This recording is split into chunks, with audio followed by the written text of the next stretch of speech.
My first tip is to document your hike. This is likely to be one of the most fun and transformative experiences of your entire life, and future you will thank you for having some way to look back on it. I video all my hikes. Seeing it, then you feel all the feelings. And you're like, oh, I remember walking into that view. I instantly just go back to right where that was. Welcome to Backpacker Radio, presented by The Trek, brought to you by LMNT. I am your co-host, Zach Badger Davis. Sitting to my right is... Hi, I'm Juliana Chaunce, a.k.a. Chaunce. Chaunce, we did it. We made it to March. We made it. We are here. Are you experiencing Thru-Hiker FOMO season? Not so much. I've actually, this is all off the record, so I'm going to get in trouble. Yeah. But I've actually been considering options where I could do a hike this year. And so... But nothing in the immediate term future. No, this would be the long trail in September if I get my way. Oh, sweet. But no one tell my manager yet because I haven't finagled that Long trail. I'm surprised to hear that from you. Well, because Mims and Melissa, a.k.a. Banks, and Julia Rocket, they're all going to do it together. Oh, sweet. And originally I thought I probably can't get the time off because the weeks before that is my wedding/honeymoon. But then I thought about how I'm in sales and numbers speak. Yeah. And I had this idea that maybe if I can hit my quota for the quarter by mid-August, then in theory, why do I need to be there for the rest of the quarter? So I'm going to try to just work really hard from now until end of May, early June, and then float the idea of, what do you guys think about this? Should we say that if someone listening is a restaurant manager, they can hit you up? Yeah, if you manage a restaurant in the Central Valley area of California, anywhere from south of Stockton to north of Fresno, and you are interested in a Toast POS system, let me know. I'm trying to get my quota fulfilled early, and honestly, it's the best one they have on the market. Yeah. So Sweet. Yeah, so that's in progress. I did make a joke today about how I should take 2 months off more often, and the answer was please don't. So who knows? But at this moment, I'm not ruling it out as a possibility, and that gives me hope. Yeah. The trick here is to make yourself invaluable to the company, and you get away with a lot. Every year, Kelly's asking, like, hey, I want to go to Mars for 3 months. Can I do that? And I couldn't imagine a world without her, so the answer is always yes. Well, that's just it. It's like, I'm not going to quit because I love this job, but, do you want me to consider it? And I don't mean that as a threat. I mean that as, thinking from their perspective. Yeah. I probably would rather just say yes, especially if I'd already hit quota. That way I come back in Q4, relaxed and ready to go. Sure. I never work harder than after I've been gone from a desk for a while. Totally. So we'll see. Reminders. Actually, is this where we pump our own tires? Yes. We have a new platform we found that tracks podcast stats. So for number nerds out there. Once upon a time, I'll give them a free plug. They're Sure. not paying us anything. It used to be Chartable, which was great, and then they folded. But apparently in their wake is a company called Pod Status, which is the top podcast ranking platform. And it was funny to go to our profile here because it gives us the rankings for our categories. So that we have the main category of sports and then the subcategory of wilderness. And in the wilderness category, routinely in the US, it's the top 15 or so are hunting podcasts. Like Meat Eater owns the category. Steve Rinella does great work. I'm a fan. But obviously not every country is into hunting, so it's funny to look at some of these other countries. So we are number 1 in the Netherlands, Egypt, Estonia, Philippines, Albania, Slovakia. We're number 2 in Israel, number 3 in India and Russia, number 4 in Belgium, Norway, Austria, number 5 in Canada, Finland, Greece, Venezuela, and we topped out at 6 in the US.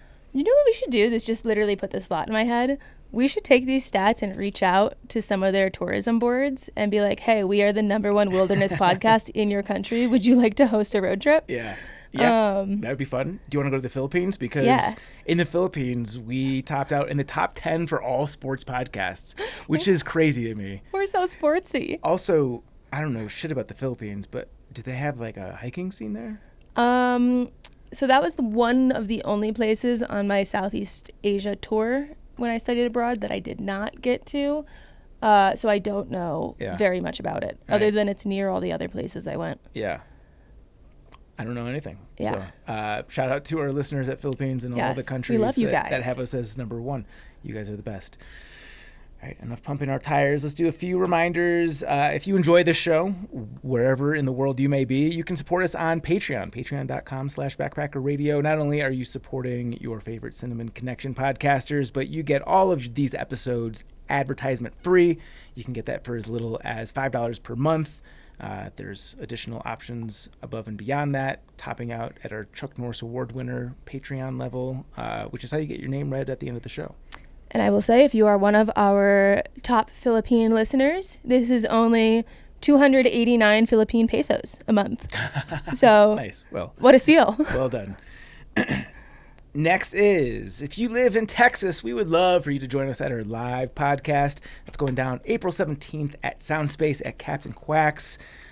We have just a little bit more than a month left to get your tickets. Last update we got, they were going pretty good. I think I've mentioned I don't actually know what the limit is of this venue, so I don't know how close we are to selling out. We might be close.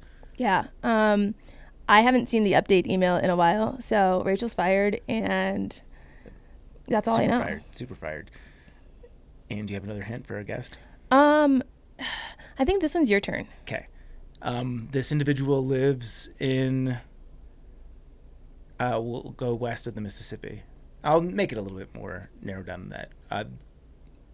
Let's go west of us. Oh, west of us. Yeah. Yes, somewhere west of us. Yep. And because the Earth is round, that could be anywhere. West of us, east of the Pacific Ocean. Okay. There we go. Next on the docket is, if you're taking on a long-distance trek this year and want your journey featured on a large and amazing platform, apply to be a trek blogger. You can do so through the link in the show notes. We have a mentorship program. We've got gear discounts. And we're going to fly out one standout contributor at the end of the year to join us here on Backpacker Radio. We'll put you up, ask you all the questions about life. It'll be a good time. Yeah, we can hold hands, have some beers. Yeah. Yeah, we'll do all this stuff. Have some laughs. Maybe we'll rope Jabba into the affair as well. Yeah, easy. I feel like people want to meet Jabba more than us. Yeah, no one wants to meet me. Yeah, he's larger than life, and we know him. We do know him. That's one of our best traits. Last one here is, I don't plug this as often as I should because it's the best way to stay abreast with everything happening at the Trek. It is the Trek's newsletter. This is where we put out the launch of all of our promotions, new job opportunities. This is the way that you're going to ensure that you don't miss those opportunities, and the best content from the Trek. Each Friday we put out a handcrafted wrap-up of our top content. Jess puts that together and does an excellent job. The link to get on the Trek newsletter is in the show notes. I will say, too, another good thing about the newsletter is you will stay informed and reminded when a new episode comes out. And if you are someone like my dad, he somehow got unsubscribed from the newsletter and thought that we just stopped doing the podcast for a couple of months because without that newsletter, no one reminded him that there were new episodes. Yeah. So if you need reminders and you don't want to forget to listen and you're like my dad, you can put it in your emails. Should also, so we have a Backpacker Radio specific newsletter and then a Trek newsletter. Sign up for both. We'll put both the links in the show notes. The Backpacker Radio newsletter will just give you updates anytime of new podcast is out. So if that's all you want, that's the place to go. But you should also be subscribing on Apple or Spotify for that. All right. Let's do it. No guests today, just the two of us. Just the two of us. Building castles in the sky. You are going to introduce me. I haven't read mine. I haven't either. I haven't read either. Yeah. I just saw that it said Chaunce reads in red, and I figured Rachel was being funny again. Yeah, we'll see. I'm ready. Okay. Zach Davis is an accomplished thru-hiker, founder of the Trek and Backpacker Radio, and despite all evidence to the contrary, did in fact hike the AT in 2011, making him qualified to speak during this episode and also requiring all listeners to take a drink. It's been a minute since we've done the drink joke. Should we drink? Today's the day. You want to drink? I'll drink. If only one of us was the drink bee. Talk about me for a minute, and then I'll get us drinks. Right. Juliana Chauncey is, without a doubt, Rachel's favorite BPR staff member. You spelled my name wrong, Rachel. Oh, yep. Favorite BPR staff member, most of all because she successfully thru-hiked the AT without producing conspiracy theories about whether she did it or not. Chaunce has hiked... Let me zoom in here. Chaunce has hiked other trails too, including the PCT, CT, JMT, OHT, FHT, and NPT. Alphabet soup right there. Yep. Like that might even be more miles than Zach. Ooh, we should do. Have we ever done that? Have we ever counted? I don't know. If we're only counting through hiking miles, it might be close. I've done a lot of sections. I would count sections, but like the part that's hard for me is all the day hikes. Like if we're going into every mile we've hiked, I can't do the day hikes. I would not take that because then the line also gets blurry because I do a lot of like trail running. Right. Is that hiking? Probably not. So for me, I count only the trails with the alphabet soup. Yeah. But like I've done probably at this point 8 to 10 section hikes on this AT. Yeah, I'd count. Well, then I got to count all the trail day ones too. Yeah. Okay. I'm counting that as part of it. I've done section hikes on the CDT. I've done Yeah, the same. I count those. I'll count your section hikes. Okay. So I've what done are you like thinking? the same section of the CT many times, like from Waterton Canyon over to basically, and I've done the stretch through Lost Creek Wilderness. It would have to take, like, I'd have to sit down. I would count it if you spent at least a night out there. Oh, yeah. I think if you're just going out and doing Waterton Canyon, does not count. I would remove all day hikes for Yeah, sure. remove all day hikes. Yeah. Anything where you spend at least one night on Yeah. a long trail, I will count. Okay. Do you have like a ballpark? No, let's see. We can do the quick overview. Yeah, do the quick overview. 100 miles of Oregon Coast Trail. I'm just going to go geographically west to east. You do that while I go get us beers. Okay. This is completely sidetracking us. I've done the Wonderland Trail, Timberline Trail, Tahoe Rim Trail, PCT. What? 100-mile section of the PCT through Goat Rocks. I don't want to do this. This is going to become incredibly boring. Well, I'll actually make like a spreadsheet one of these days and we can evaluate it. But yeah, Chaunce is busy fetching our beers. But moral of the story is I have a lot of section miles that I don't think I've ever really tallied before. Thank you. So like a rough number? It'll take math. I don't think it's good podcast fodder Okay, at this fine. point. But yeah. Well, TBD. Yeah. But just we'll do trail completions, Wonderland Trail, Timberland Trail, Tahoe Rim Trail, PCT, Colorado Trail, Long Trail, AT. What am I forgetting? That might be it.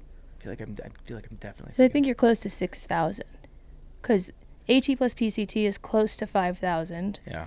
And then Long Trail, let's say, make it just over 5,000. Colorado Trail, make it like 5,500 to 5,750, plus add in Timberline and Wonderland and Tahoe Rim, and you'd probably be just over 6,000 maybe. Yeah, that might be right. I'm just under 6,000, so maybe we just solved it. Yeah. Yeah. And you got some MPT too, and don't forget the Trans Catalina Trail. True. Definitely That one counts. a long ass through hike. Okay. Well, you guys now have the majority of our backpacking resumes. Let's get into the subject of today's show. Is we're doing tips for the 2025 Appalachian Trail Thru-Hikers. I'm going to throw a change up here. I think we should quickly go through the past tips that are included in the notes. Yep. Just so you know that we've done this subject in the past. We wanted to cover some novel ground here. Yeah. But it's worth covering this just so you know that we're not neglecting these things, because there are other tips that might take precedence over this. I don't think. Yeah. Should we rapid fire them, or should we give like a short little... Rapid fire and then like a 2 to 3 sentence follow-up. Just Okay. outlining it. Yeah. So my first tip was to avoid the town experiences in the beginning so that you can slow down later in the trail. And that doesn't mean like don't go into towns and don't socialize in the beginning. It just means like don't go too hard in the beginning. You know, like you're not at a place where you need a ton of luxuries yet. So because you aren't truly suffering the way that you could be yet, you maybe don't need the most pampering in town early on. By the time you get towards the end of the trail, you're definitely going to be craving it. So you want to make sure that, you know, you can take advantage of it then. I don't know exactly what this tip for Nobos. Earlier start dates may be favorable, but Southern Appalachia weather may not agree. I think that is just don't be too eager to get started. It feels like in the last 10 years, the average start date has trended earlier and earlier, and people don't accurately understand how cold it gets in Southern Appalachia in like February and early March. Yeah.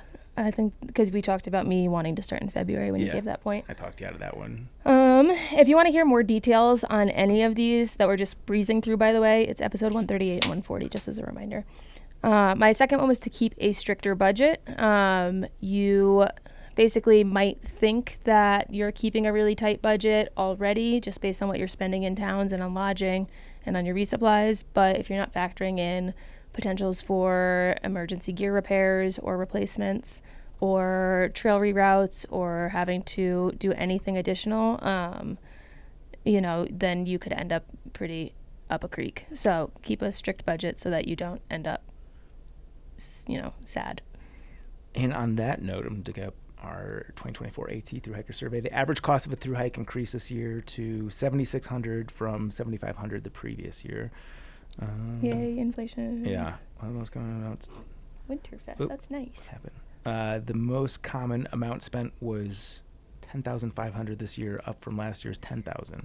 So, yeah, maybe look at 5 digits for the average person, adjust up or down based on how much you're willing to make things cheap. Mm-hmm. My next one, I'm going to skip it because I'm going to do it again. Next one is you don't need as much water on the AT. Yep, this is a very important one. We obviously have talked quite a bit about backpacking out west on this podcast. On the AT, it's very easy to carry too much water, and this is a mistake that I made on the AT. I was routinely carrying like 3, sometimes more liters of water at a time, and especially like early on in the trail, there's water everywhere. You can get by with carrying much less water. I would just encourage you to stay well hydrated, drink a lot at water sources, but don't make your pack unnecessarily heavy by carrying additional literage. My next one was to strategize your days around the rain when convenient. For example, if you know it's going to rain in the afternoon one day, maybe plan that day to be a shorter day and the day after to be a longer one. Get to like a shelter early-ish if you want to not set up your tent and have it get wet and rainy.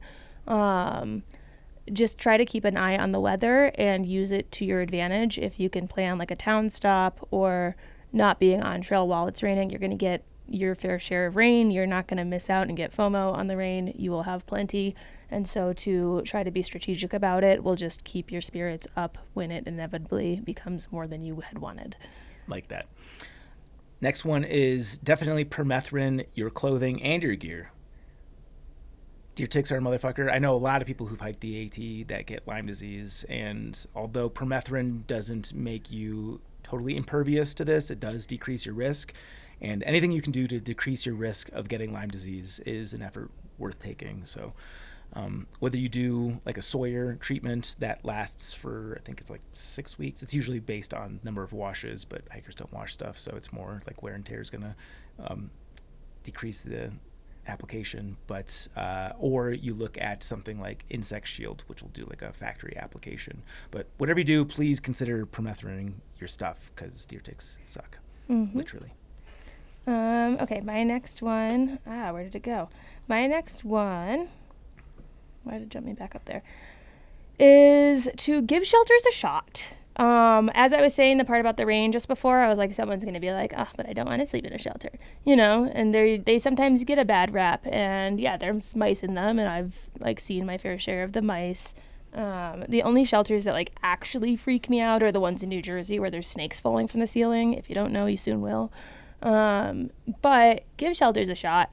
It is sure, easy to argue that it could be nicer to sleep in your tent and have some privacy and not be near strangers that you don't know who are snoring. Like, I get that part. But at the same time, it's nice to wake up on a day where it rained and your tent is dry and you don't have to be wet and everything is dry and it just hasn't affected your day at all. Whereas some people might have their tents, flooded and all their gear wet. And also when you start to make friends, it's nice to sleep between 2 friends, and that's not weird at all. And it can be also a little warmer when you're packed in like little sardines. So if it's a cold night, you best believe I'm grabbing my 2 closest friends and heading into a shelter. Yeah. So and you'll get on trail much faster. Give them a shot. Yeah, you pack up way faster in the morning. I don't know why people hate on them. I do, but I think it's still a good tip. Yeah. My next tip is to make sure to dry out your gear. rain and moisture happens on the AT. That it's death taxes and moisture on the AT. Just be cognizant of when sun does come after your stuff gets packed away wet to actually take it out and dry it during your lunch break, or sometimes even if like the forecast is going to be mostly overcast and or more rain, like as soon as you get some decent sun, take that as an opportunity to take a break and do the full yard sale, put out your tent. If your sleeping bag got wet from condensation, that certainly, basically anything that is wet, not only for safety and comfort, but also it's just going to make your pack significantly lighter. So be mindful at every opportunity to dry out your gear as soon as possible. Yep. My next one is train vertically. And, you know, you hear the AT is steep, and you believe people when they say that, and it's not graded for horses, and we all know that. But man, even knowing all those things, was I surprised when I got to New England, because sometimes you're just looking at it and you're thinking, this is rock climbing, this is not hiking. If I fall, that's very scary, and this is incredibly steep. So to train vertically is helpful because sometimes it does get like steep. And so stair climbers are really helpful to work out those muscles. I did a bunch of rock climbing in a climbing gym prior to the AT, not even realizing the correlation there. But I also think like training vertically in that aspect was super helpful, because I would have been a lot, and like this is not everyone's as scared of everything as I am, so take that with a grain of salt. But I did feel a lot more comfortable at 5'1" going through some of those steeper sections in New England, having done the indoor rock climbing at the gym, because it felt like I felt more comfortable where I was placing my hands. I was a little scared about my balance with my backpack on in some of the steeper spots, but it did give me a lot more confidence that like I can get up from here to there and like I'll be okay. Yeah. You know? Yeah. It greases the grooves, gives you actual hand-eye coordination as opposed to just foot-eye coordination. Probably a good tip for you training for the long trail as well. Yeah, I guess I'll have to renew my climbing membership. Yeah. Next is don't worry about tightening your pack. I honestly don't even know what that is. Maybe like not packing it as neatly as needed every time. Shove stuff in. Maybe. Yeah, I'd say go back and listen to that podcast, because I'm sure I made a very salient point, but I'm not going to double down on that here because I'm not exactly sure what it means. Don't pre-plan resupplies on the AT. This is a great one. If any trail you can get away with not having to plan really anything at all, just show up, it's the Appalachian Trail, and you can make it from start to finish that way. And this is, people have the anxiety of wanting to feel like they're readying themselves for the trail by doing stuff like this, but you're not actually preparing for the AT by doing that. And in a lot of instances, you're making it worse because you're committing to food that you might not be craving while you're out there. So just show up, and you can figure out what you want to eat when you get to town. You can figure out what town you want to get food at when you're out on the trail looking at Far Out or AWOL's Guide or talking to other hikers. Yep. My next one, I think it's like a piggyback off the one before, why running isn't enough training for the AT. It goes back to the strength training, like you can have the most endurance, and that will be great when you are panting, going up a hill and out of breath. But you also will not hate yourself if you build up muscle too, so that endurance aside, you're not going to just be shaking from your muscles not being used to it. Yeah. And then I think my last one is be sure to have a seasoned hiker give you a shakedown. I would say more broadly speaking is put effort into your gear. This is a thing that I've evolved on in my thinking. I thought that you could just go into the AT with any gear, and you can. You certainly can be successful with an 80-pound pack. Don't let me change your mind on that. However, it does remove a tremendous amount of strain if you've got a lighter pack. A future interview that we're about to do will, I think, really shed light onto that. But I would say aim for a base weight of at most 20 pounds if you can. If you put all of your stuff in a spreadsheet and you're above 20 pounds, then go into a Facebook group, let people see your lists and let them give you feedback. Join the trek, join our mentorship program, find some way to get feedback from those who've walked the walk, because you'll just have a much happier time if your pack is not weighing you down. Here.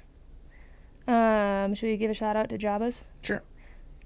His were have some type of game plan for post-trail life that is in regards to minimizing the amount of post-trail blues that you might feel readjusting. If you have a plan, then you are already more in that routine that you're used to from trail, and you won't be suffering from that lack of routine as heavily. Figuring out your footwear. Most important piece of gear. Yep. That one's a little bit tough because you don't really know what works until you're out on trail and your foot shape changes a little bit. But it is worth putting some effort into this before you get started because, once you find footwear that works for you, you're going to have a much better time on trail. Yeah, and avoid buying all your shoes in advance. I know everyone always says that because your feet could change sizes. But, for example, on the PCT, that was my first long-distance hike, I had this pair of Merrells that for all my day hikes, and I was an avid day hiker. I loved these Merrells. They were light. They were very thin. I didn't feel them on my feet. And I wore them on my day hikes, and they rocked. And by day 3 of the PCT, I was ready to burn them.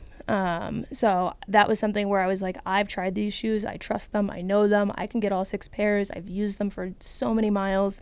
Day 3 on the PCT, I was like, I haven't used them for that many miles in one day before, and that changes things. So don't commit too soon. Yep. I think this last one segues perfectly to your first point. So should we just start there? Yeah, let's start with my first point. And by the way, if you want, I think you're thinking of my second point. Oh, do you want to start at your second point? I'll start with my second point. To follow up on Java's last bullet point, which is experience the bubble, you are going to hear from so many people to experience the bubble, like take advantage of, the people around you, enjoy the towns, do all this stuff, and like, the AT is about the social experience, and that's what you see everywhere. My advice is don't let that pressure you to feeling like you need to rush to find a trail family or you need to make instant friends to be experiencing it. Like you're going to see so many people your first few days out there if you're doing a traditional no-bell hike and you're in the bubble window for weather. There's going to be so many people out there, and like it can be really lonely to be surrounded by so many people and have no one to talk to. I started the AT by myself, and I didn't really find like the friends that I was going to stick with until day 3. And to go through 3 days, even though that's not that long, but 3 days at 20 miles a day feels long when it's cold. But so to go through those 3 days and have seen so many people and to just like have had good conversations, but it's like, I don't think that's my new best friend. I'm not sure if, like our hiking styles might not match. We're not doing the same mileage. By day 3, I was really lonely. And I think that gets exasperated when you are surrounded by people more because it's like this feeling doesn't match. Like if I'm lonely, then I should be alone out here and surrounded by no one. But the thing to keep in mind is there are so many people around you, and the people that you're immediately seeing aren't your only options. And if you haven't meshed with someone or you haven't found a group that you feel like you fully click into yet, you don't need to feel like you need to force it or like do a pace that's not comfortable for you to keep up with people because they're becoming friends and you don't want to not have friends. Just do your thing, go at the pace that's comfortable for you, have your friendly conversations, and there will be so many people that you either catch up to or that you pass because the bubble's so big that you will find your people. And if you don't rush, they'll be probably a better fit for you than if you try to force it. I think something that's really hard to remember is how big the bubble is. Yeah. Because we were in like the outskirts of a bubble in the bubble. And this was like a group of like 18 people that were like meeting up in towns, having these big dinners at the restaurants together. And we called them the bubble. And so we were hiking around the bubble. And it felt like I know every single person on trail around me because I just saw them all in town and I've been passing them on trail and they've been camping at the same places. And if I took 3 zeros anywhere, it would have been an entirely new crop of people. Mm-hmm. So if you're struggling with the social aspect and you're feeling like I'm not quite fitting in, is this for me? Don't forget that there are so many more people around you than just the people around you. Yeah, totally agreed. Actually included that in Appalachian Trails in the Hike Your Own Hike chapter. I know you don't like this saying, but I think that I'm just fine with it. Yeah, I think it plays well into Hike Your Own Hike of like not being too desperate to find your community out the gate and then getting stuck is the wrong word, but like forcing yourself into a group that doesn't mesh well with your hiking pace, your personality, whatever it might be. Like allow yourself to speed date and experience people out there, and then you'll find your your soulmate, Yeah. more or less. On the PCT, I pushed myself to keep up with the group I was hiking with, and they were going at a much faster pace than I was comfortable with, and part of it might have been because I was hooking up with one of them, but my legs had never been so injured and in pain, and just like walking through like 2 knee braces and 2 ankle braces just to like stay in my little fling with like his friends who probably didn't even give a shit about me is like, was that smart? Probably not. But at the time, it was like, well, there's no one else around me. Why would I give up these friends? And I liked the guy. But at the same time, did I need to move as quickly at a pace that wasn't dictated by me and, you know, cause myself so much bodily pain by forcing my pace to match paces that were clearly more advanced than what I was capable of? Yeah. Maybe not. So, yeah. Yeah. Interesting to think about. Yeah. Live and learn. Or listen to podcasts and learn. Yes. My first tip is to document your hike. And I know that I run a large hiking blog platform, so that is one avenue to document your hike. But even if doesn't speak to you in any way, I urge you to please find some way to document your hike, even if it's in like private means, because the further I get from, especially the AT that we're looking at, 14 years now, that's fucking crazy to think about. That's so long. The more grateful I am that I took the time to capture the experience, because no matter how vivid things feel in the moment, the memories do fade. Like every time I'm out on the AT, I see something that jogs a memory that I haven't lost, but I need like the visual reminder to kickstart it. And the process of documenting it allows me to have it forever. This is likely to be one of the most fun and transformative experiences of your entire life, and future you will thank you for having some way to look back on it. The people that you meet, the crazy stories, the unforgettable sunsets, the unexpected revelations that happen on trail, etc. For the AT, I made blogging a priority. Bless you. I wanted to document the absolute culture shock of living outside, especially as somebody that was coming from being an inside creature. I'd never backpacked in my life. On the PCT, I took a ton of video and jotted down quick notes in my notes app on my phone before every night. And even though the big memories do stick with you forever, like you're never going to forget like that epic trail magic that you got.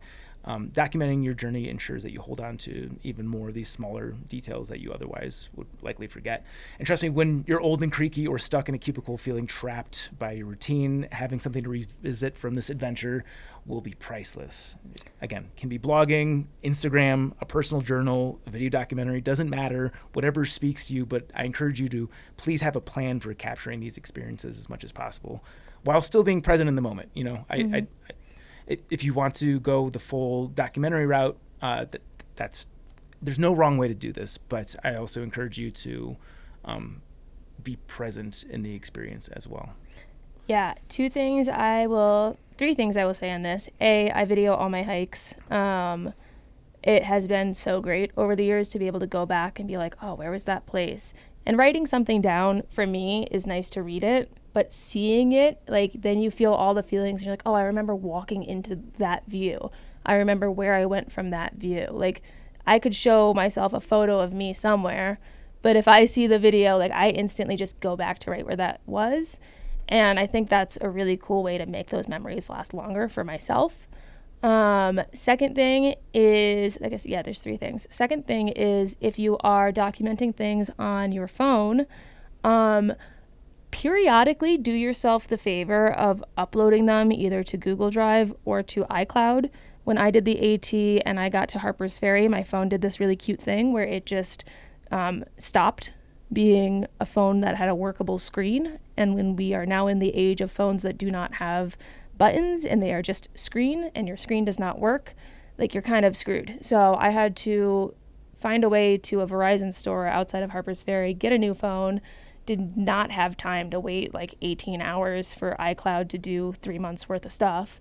And I had the phone, I mailed it home, and I thought when I get home, I'm going to upload these pictures. I'm going to plug it into the computer. Ask me today where that phone is. I don't know. So when I go through my phone now and what's on iCloud, I've got like a photo of me starting the trail, a couple photos of me to Neil Gap, and then pretty much nothing until Harper's Ferry. And I want those photos. Yeah. I'm so upset that I don't have them, and that all could have been fixed if I had just periodically synced to iCloud. So do yourself that favor, learn from my mistakes.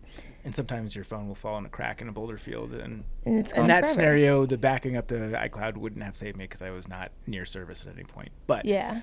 I doubled down wholeheartedly on the iCloud thing. From Georgia to Harper's, I mean, it's half the trail almost. Yeah. Like you're going to have a time where you could. Yeah. And my third thing is more of a self-plug. If you do want to document your hike and you want to take videos, but you just like are not turned on by the editing part at all, I am, and I have pinkblazepro.com. I like to edit videos, and I've been editing videos for other people who have been hiking for a while now. I keep it pretty small because I only have so much bandwidth, but it's been really fun to watch other people's videos and to edit them together. And a lot of the projects I've done have been personal projects where it's been, hey, I've got this collection of photos. I just want them in a slideshow with some music in the background so I can just send it to my friends. Or it's been, hey, I did this hike. Can you just put together like all these clips and not really edit it too much? And then like it goes up from there to, hey, I want, creatively edited clips. But if you really just want to take your videos and splice them together and have that documentation part just like sent back to you, go to pinkblazepro.com and reach out if it's a good fit. We could do something. But I do currently have some availability. Cool. We got a couple of listener submissions for this, so here's the first one. Okay, so maybe the most important thing that I learned from another hiker was that whenever it rains for days on end, or you cross a stream or anything like that, just have the attitude of your shit will dry.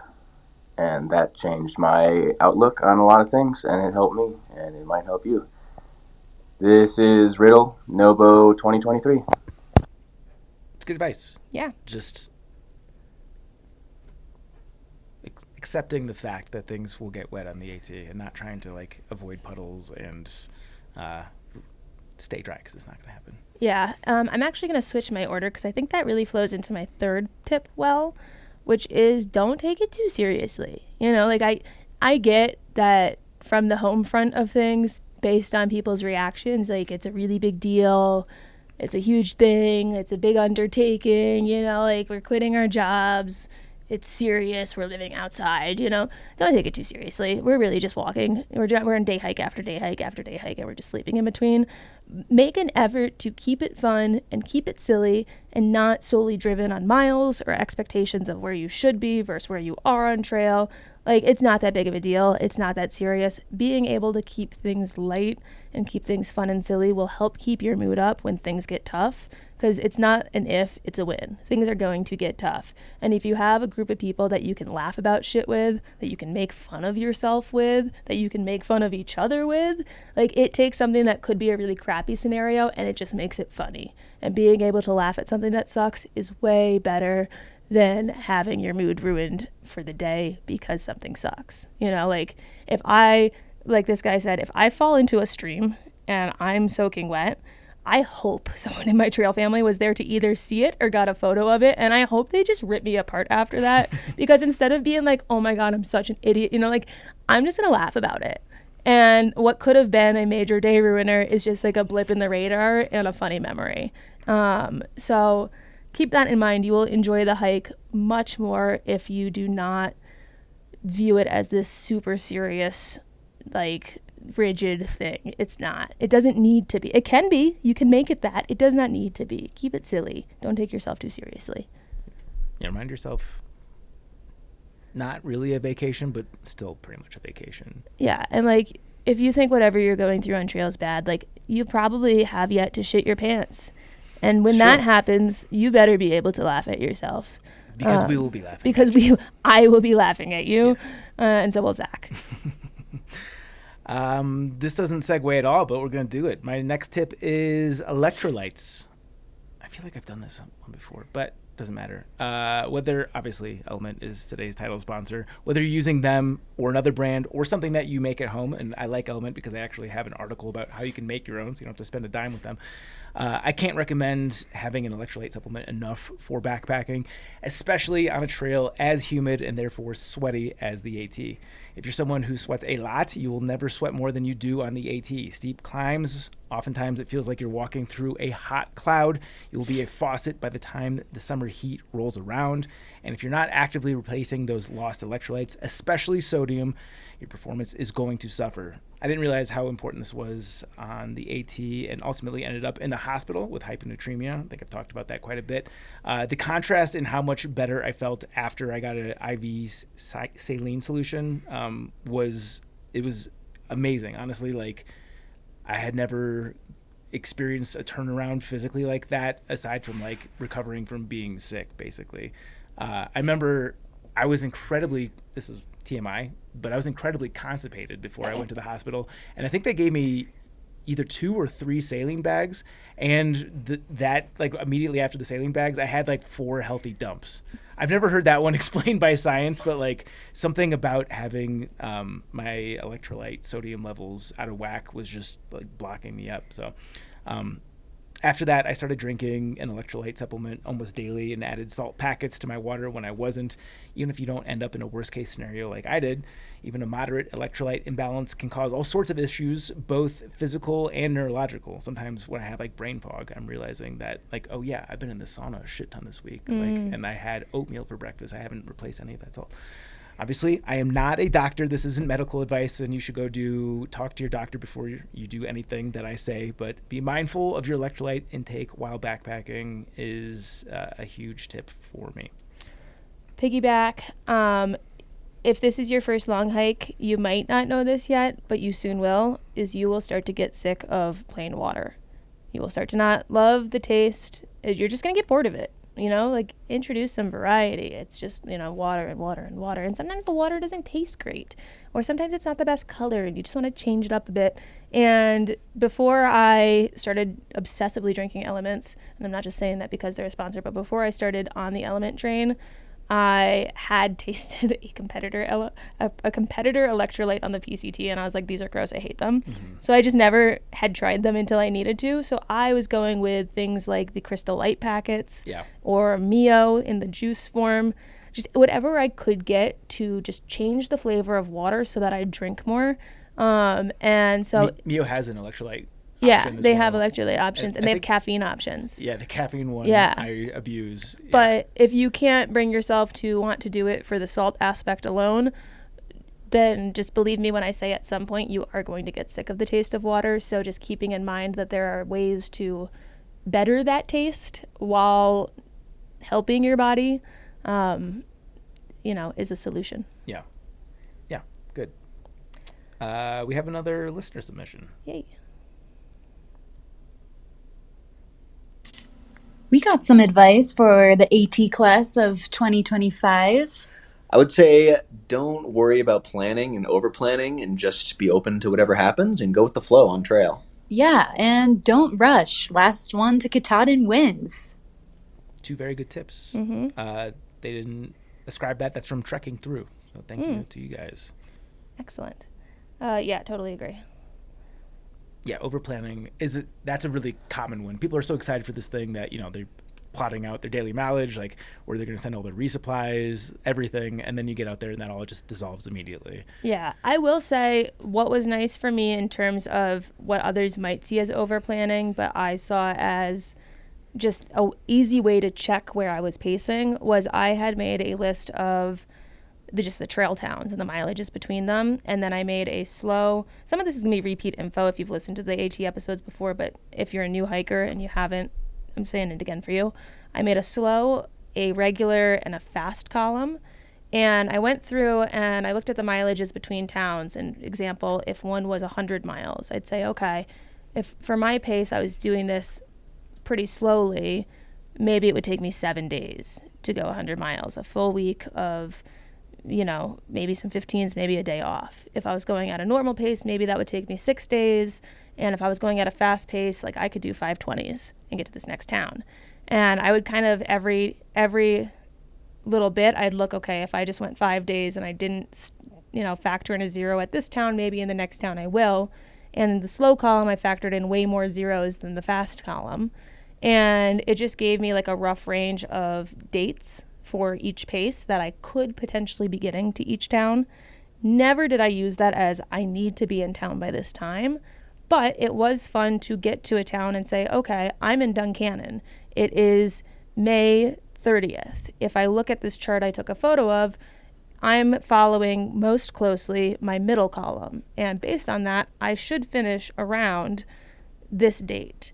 And it's an easy way to kind of track that and get a gauge for when you might be done if you are the type of person that likes to know that stuff throughout it. But don't use it as I have to be here at that time. It's just nice to be able, because sometimes you get people from home who are like, when are you getting done?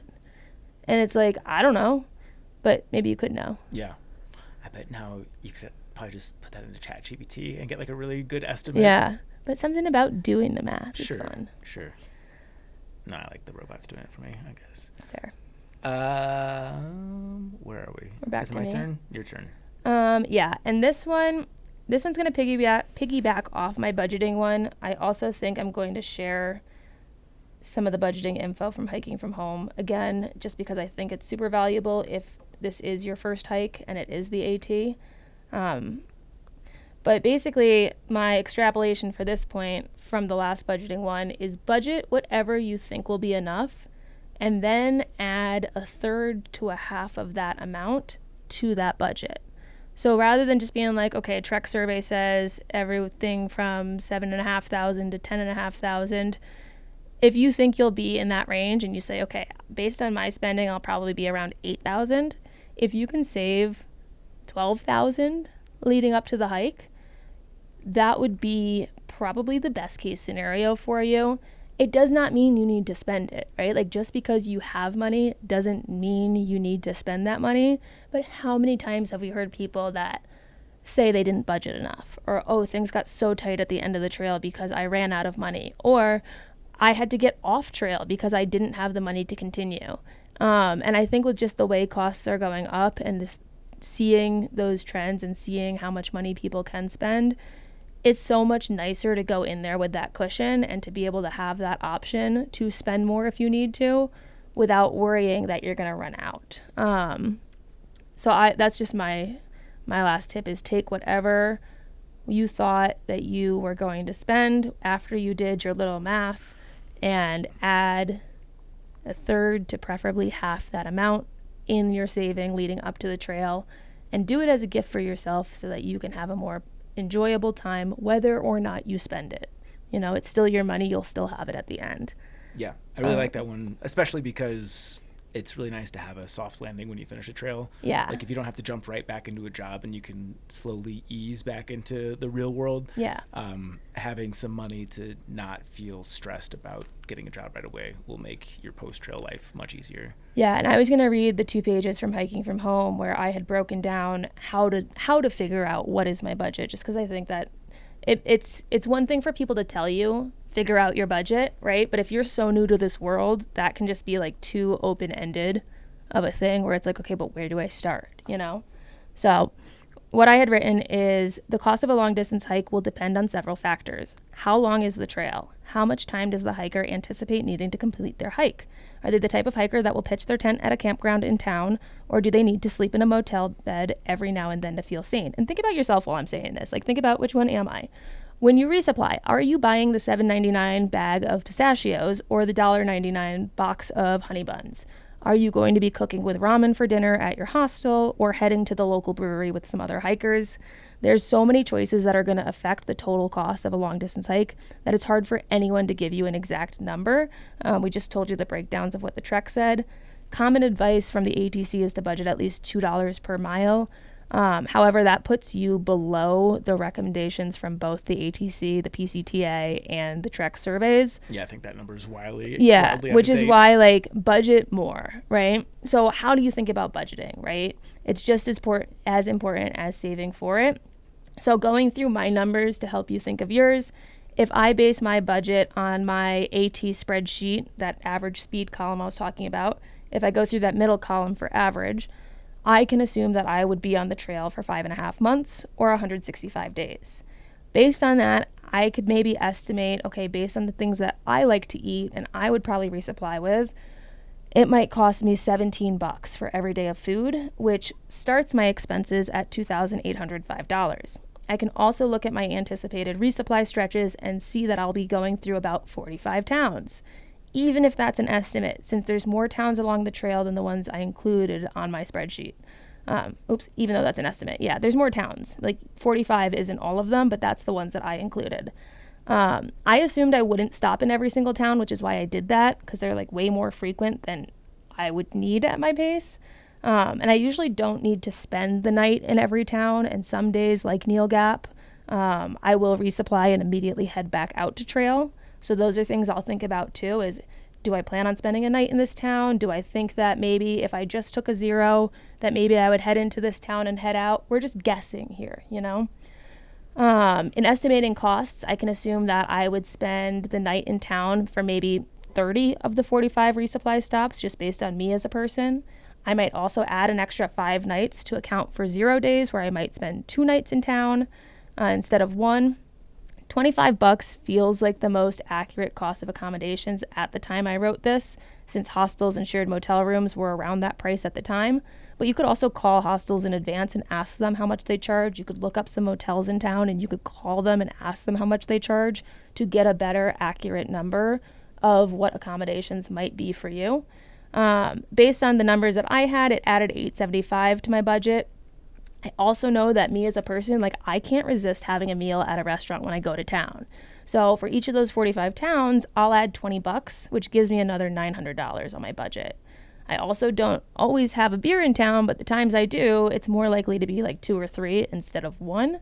So 20 towns with 2 beers each, that adds another $280. I rarely would pay for showers since I tend to split motel rooms, so I would only add probably $15 for showers if I was in a pinch.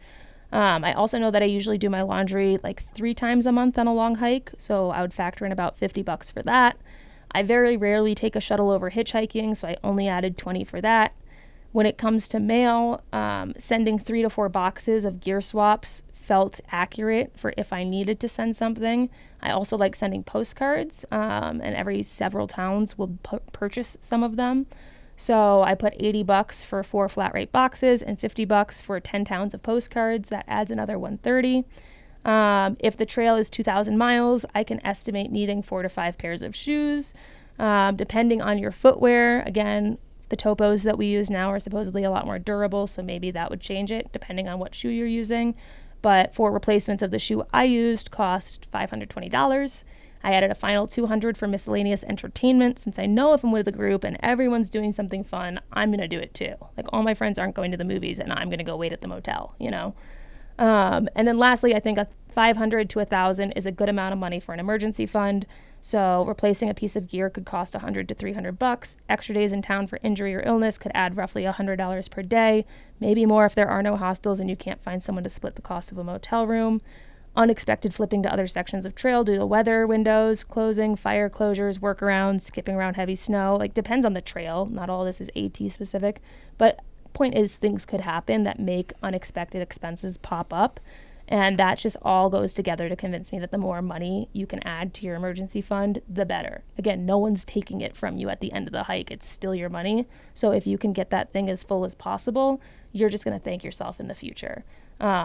And like, there is nothing more frustrating than knowing that you can physically and mentally continue to hike, but that you have to get off trail due to money running out. You know, like, you are in your zone, and a factor that's not even like how you're physically feeling or mentally feeling causes you to quit. That sucks. So all those expenses together, like, if you think about it, if I added all them together, would put my budget at just shy of $7,000. So that's one part of it. But then you got to think of the other part, right? Like, don't stop there. What I need to save for my trip depends also on the expenses I have off trail, and if I still have an income during my hike, right? Like, do I have passive income? Am I renting out my apartment and collecting that rent? You know, like, or do I have nothing? Before the AT, I ended my lease on my apartment and moved all my belongings into storage. That was $55 per month. So that was another $330 I had to put into my fund. I also had a car payment and car insurance, which added another $300 per month. So that was another $1,800 I had to save. If you have mortgages, if you have student loans, if you have health insurance, if you have cellular plan subscriptions, Any other expenses, all of that is stuff that you have to be like considering, because those aren't factored into that 7,000 number that I got from simply my time on trail. So, you know, if you're forgetting those external things, you might not be budgeting enough, right? So all that together, that should give you a little bit of a deep dive into like, okay, where do I start budgeting? What do I have to think about? Just go through all those different areas and think, what am I paying for already? What will I continue to pay for while I'm on trail? What is my personality and how will I react to these situations on trail? And try to gauge just a rough number of what you might need and then add half to it. And you might have to like skip a couple nights out with friends to get that done leading up to trail, but you will thank yourself, I promise. The other thing to note regarding budget is that things get more expensive as you get further north. So you don't want to blow through half your budget by the time you're halfway through the trail, because you will more than likely spend more on the northern half. Not always necessarily true, because as you get more fit, you're less likely to stop in town as often. And, you know, people are pretty good at being reactive to their budget. So like if they have less money, they're going to alter their decisions accordingly.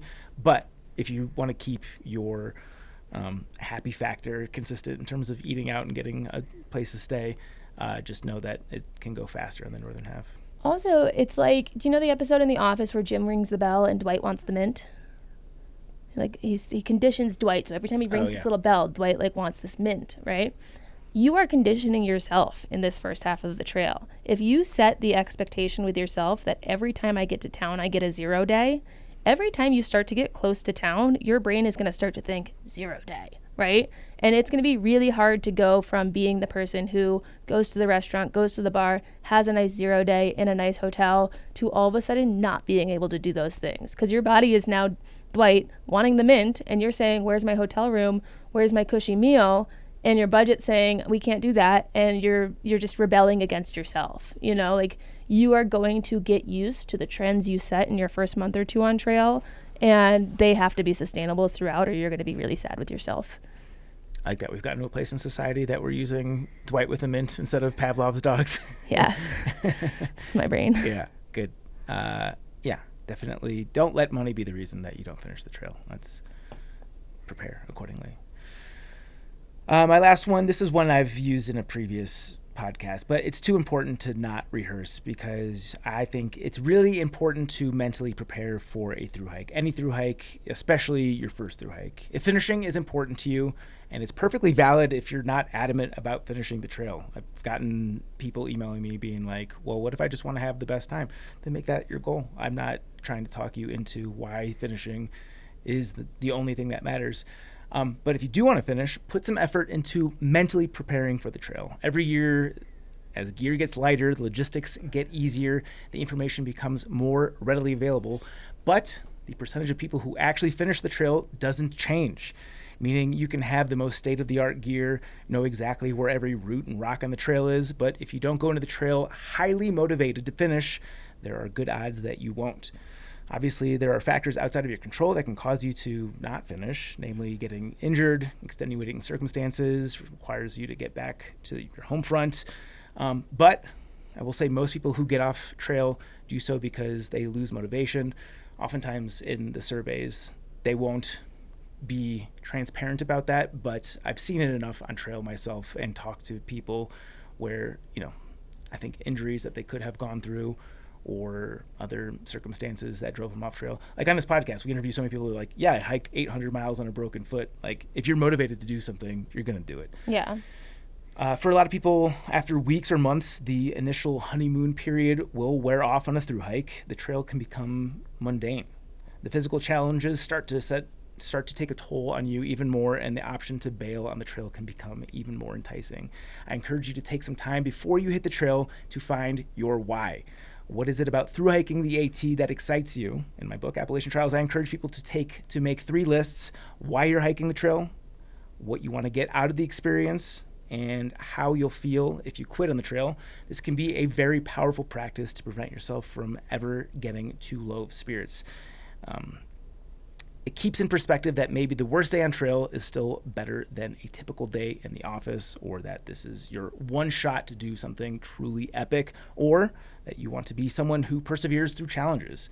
I outline this in much more detail in Appalachian Trials, but if you want to save a few bucks, simply doing this practice, doing these 3 lists, and I'm not exaggerating, countless hikers at trail days send me emails, Facebook messages saying that like their lists made a huge impact on their hike. Simply following through this practice can go a long ways to maintaining your motivation on trail and preventing the devil on your shoulder from ever showing up.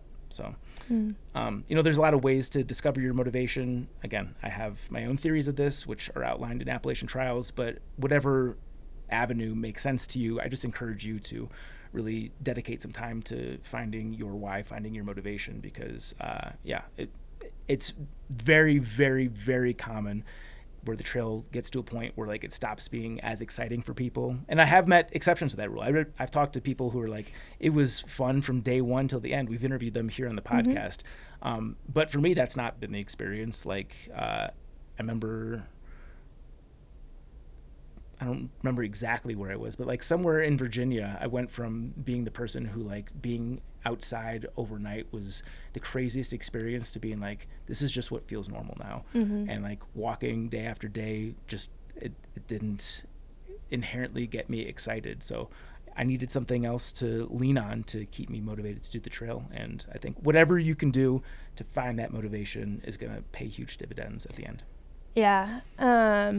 I've got 2 honorable mentions. One of them kind of ties into that. The first honorable mention is there's no shame in quitting, right? Like if you quit the trail, there's no shame in that. Yeah, maybe you said you wanted to do it and you made all these proclamations that you were going to and you ended up not doing it. You're still welcome to come hang out with us here and listen to the podcast. Like, you're welcome here, but mostly there's no shame. Like if you think about it, how many times in your life are you going to get the opportunity to have this many months off of work or away from like reality, or not, having to watch your kids or, cater to a partner or, any of the other responsibilities. And you just already did the hard part, which is just, like freeing up the time for yourself. Like that's hard to make sure that you have that time free. If you're not having fun out there and you're thinking like, I actually don't really like this, it's not fun, I don't want to do it.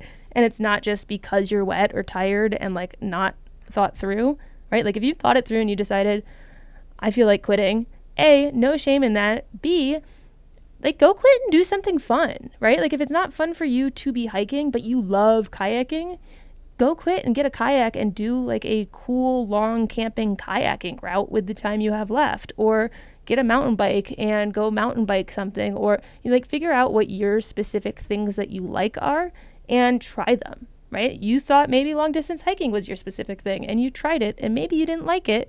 Well, what else are you interested in? Give that a try. Maybe you'll like that, and maybe you'll really like that, and maybe you will be so grateful that you quit, because had you not quit, you never would have given that other thing a try because you wouldn't have had the time to, and you wouldn't have realized this whole new hobby you have, right? So no shame in quitting. I know it can have that stigma. On that. Yeah. And I think overall, I definitely do agree with you. I've talked to people who have completed the Thru-Hikes and regretted it, like wishing that they had quit. And I've talked to people that have quit and like realized that was definitely the right decision for them. I've also talked to a lot of people who quit and regret it. And I don't have like any data to support which group is more represented, but I've talked to a lot of people who quit. Like I've seen it a lot of times where someone quits and then they're planning their thru hike for the next year after, a few weeks. Like they miss the elements of the trail. They feel bad about not completing it. And there's nothing wrong with coming back and doing it the next year too. Yeah. But I do think you should give heavy consideration to the quitting thing before you actually pull that trigger, because I've just talked to a lot of people where they do regret it. I've talked to plenty of people that don't. And like I said, I've talked to even people that have finished the trail and like admitted that they probably should have gotten off sooner. So like all of these possibilities are valid. I would say before you like fully commit to quitting, this is advice that Ian Mangiardi, past guest, gave to me, was take 3 zeros. Maybe you go back home and take those zeros. Maybe you're on trail. But I think the contrast of spending time indoors and that will provide you the space necessary to see if the trail still like burns inside of you. Yeah, emphasis on like the thought it through part. Yeah. Right? Like make sure you think it through, and then emphasis on the part of make sure the decision isn't coming from a place of I'm cold, I'm wet, I'm hungry, right? Yeah. Like if you can eliminate both of those things and say, okay, I really, really, really have thought this through. I'm not just sure, I'm sure, right? And like I'm not currently cold, wet, or hungry. I've taken enough time off to feel revived, and I still want, like do all that first. I agree. Yeah. And to your point, people are reluctant to quit because they feel shame. Like oftentimes they make public proclamations, which is something I encourage people to do. Just remember, people in life are generally pointing their spotlight inward and are very insecure, and no one's putting that much thought into what other people do. So like, let's say you quit halfway into the AT. Congratulations, you've backpacked 1,000 miles. Like you've done something incredible, even though you didn't complete the goal that you set out to do. Like nobody's going to be like, you didn't finish the AT. They're going to be like, you backpacked from Georgia to Harper's Ferry or whatever it might be. Also, don't care what people think. Like that's not a way to go about life. But that's a thing that I think people get hung up on, like their tail being between their legs. One, people generally don't care that much about anyone other than themselves, and two, like looking at it as not completing the goal versus like what you did accomplish is the much more sane way to perceive that. Also, like, why am I gonna let you at home make me feel like I'm in any sort of shame for deciding not to continue this thing? Like, you didn't even start this thing. How many miles did you hike? Guy at the desk. Totally. Right? Like, for every person that gets on trail, there's 5-10 people that like consider it and then talk themselves out of it because they're intimidated, scared, whatever it might be. So take pride in the fact that you even gave it a go. But, my second honorable mention is I know in the last episode I said train vertically. This is a new tip, and it is also train vertically. How is it different, you might ask? Train vertically in the opposite direction, aka train going downhill. I went into the AT being the person who loved downhills. I love a downhill day. On the PCT, I'd pack out a bottle of wine and a smart water bottle for the downhill days because I would just have that much fun on them. And on the AT, I think I could have done, I did really good at the leg muscles that work when you go uphill. I didn't really focus on the leg muscles that, tap in when you're going downhill. And downhills hurt your knees. Even if you're someone who loves them, they will eventually, at a point, start to suck. And if I could have trained any way differently for the AT, I would have trained going down just as much as I would have trained going up. So maybe if you go to that climbing gym, instead of being on belay and getting belayed down after you get to the top, maybe down climb, right? Maybe if you're on the stair climber, turn around and do it backwards so that you work out those back of your leg muscles. I was just thinking, would that work? Would that actually accurately train going downhill? Because the stairs are coming up at you. Because I was trying to like mentally... I think it would. I'm not a doctor or a person who's in any way qualified to say, but I would think because you're facing the other direction, your knees are still... I don't know. Maybe it wouldn't work. Try it. It'll work something out. Yeah, I would think if you're going to try to approximate it in a gym, like single leg body weight squats would be a good thing, or whatever the pistol squats where you have one leg off the ground and you go down, or like standing on some sort of an elevated surface and slowly lowering yourself down to the ground. Like basically the stabilizing control muscles are what you're after with that. Obviously, being on trail is the best way to approximate that because you're not going to have the flat surface, but AI says, yes, using a stair climber backwards can help with downhill activities, particularly by strengthening the muscles used in the eccentric/lowering phase of movement, which is key when going downhill and can help prevent knee strain, essentially mimicking the downhill motion in a controlled environment. So that's just like what a quick Google says. But I also will throw in a patent pending that I do think that they should make a feature of stair climbers and treadmills where you can reverse the direction. Yeah. Because if I could put a treadmill on an incline and reverse the way that the mat is rolling, that's great. Yeah. Then I'm still facing forwards, but I'm just walking backwards. My head's in a pretzel right now. I'm literally going to try this at the gym tomorrow. I don't think there's a feature. I don't think you can reverse not reversing it, but turning around. Because it feels like I don't know. AI disagrees, but Zach GPT doesn't like it. If you turn around and you're on an incline, you're still walking backwards up. Versus if the mat could just go the other direction, then you're facing forwards on the incline and you're walking backwards down. Yeah. So scientists need to figure out how to make big tech fix our treadmills. Totally.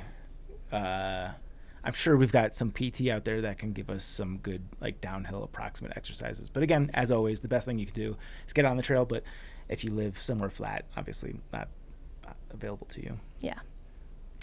I had a buddy, Chris. We were training for the Wonderland Trail, and he lived in like a 14-story apartment in Chicago, and he would just go up and down that thing for an hour straight. So like, get creative. There's ways to do this. Yeah, and also like you don't need a gym membership. Like none of this is.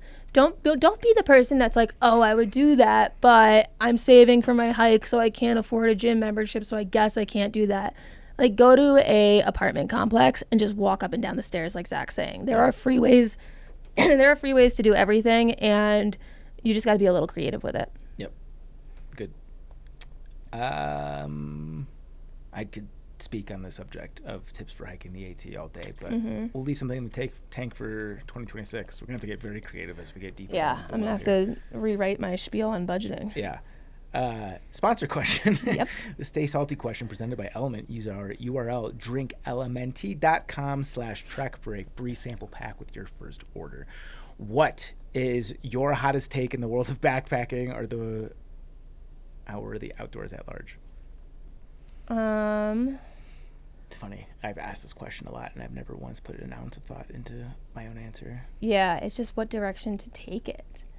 I'm going to take it in a fun way, which is I think everyone listening to this that's about to take on a thru hike should learn the game of odds. It will absolutely enhance the silliness of your hike, and it will make things more fun, and it's a great way to bond with pals. If you don't know what the game of odds is, it is when you basically dare someone to do something dumb, gross, funny, whatever, and they have to basically give you the odds that they do it. For example, 1 in 10. There's a 1 in 10 chance I'd be willing to do that. Someone counts you down from 3. You both say a number between the time frame that you had said. So if I said a 1 in 10 chance, we're going to be choosing numbers from 1 to 10, because what that will do is it will allow us to have a 1 in 10 chance that we will say the same number. If that happens, then you have to do the thing that you were dared to do. But if you guys are one number off from each other, the person who dared you has to do it. So any number you pick, whether it's 1 in 10, 1 in 5, 1 in 20, the person oddsing you has double the likelihood of doing it, which makes it a little scary, and you're kind of more careful about what you choose and how often you do it. I am notorious for losing my own odds games to the point that I'm afraid to play, but that's what makes it fun. We had, just a quick example, we were on the northern part of the AT. We were in New England somewhere, and Deadpool, one of the guys in my hiking group, is like get out of camp first early person, just like an anxious needs to leave camp in the morning.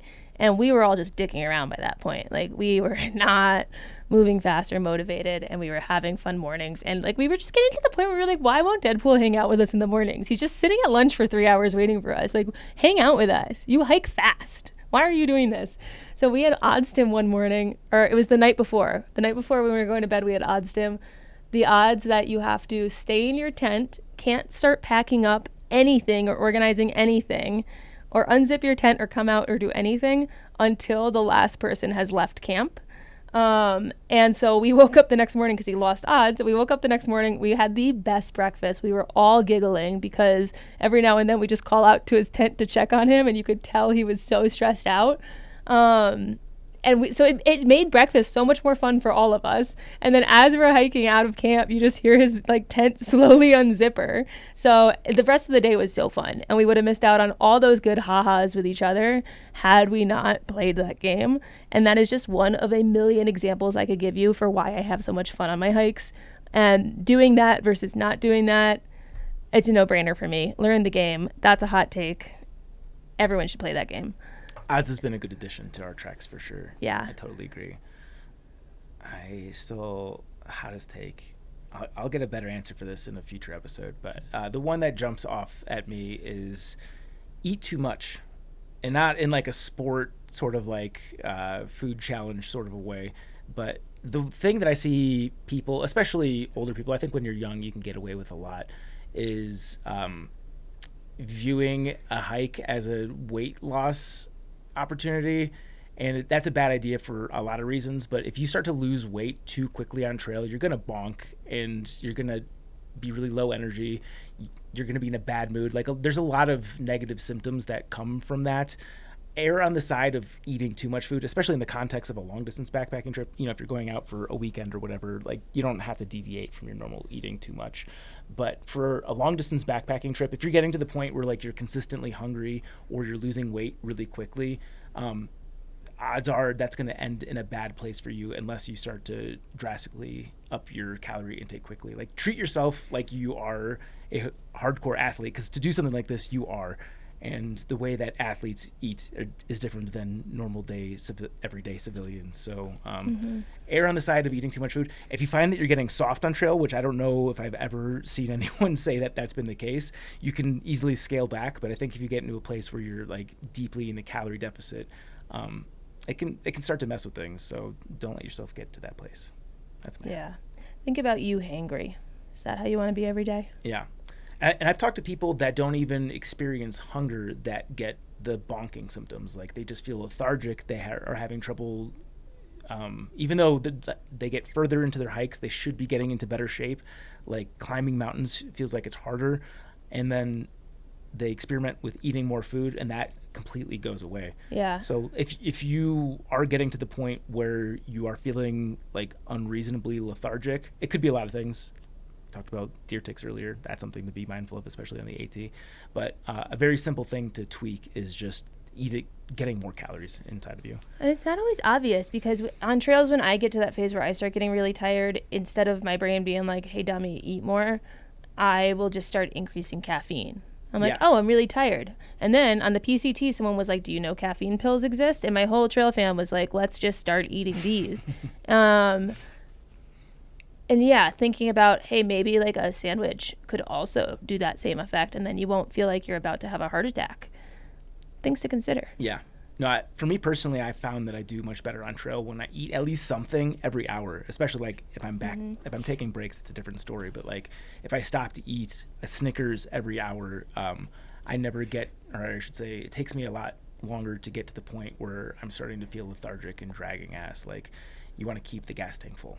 Yeah, and if you use or plan to utilize a fanny pack or hip belt pockets or anything like that, at your, whatever your pack off break is, you're going to find that you do times where you take a break where you just have a pack on break, and you have a break where you have a pack off break. When you have your pack off break, get out all your snacks that you would want to eat until your next pack off break. So if I have my pack off when I start my day, and I'm not going to take another pack off break until my first quote-unquote break at 10:30, 11-ish in the morning, what snacks do I want from when I leave camp until 10:30? And if I plan on going, 3 hours, 4 hours, 5 hours in that time, and I want to eat a snack an hour, I should take out, if it's 5 hours, maybe 5 snacks. And then I put them in my hip belts or my fanny pack so that I'm not thinking either A, I don't want to stop because I'm behind and I don't want to take off my pack, so I'm just going to skip that snack.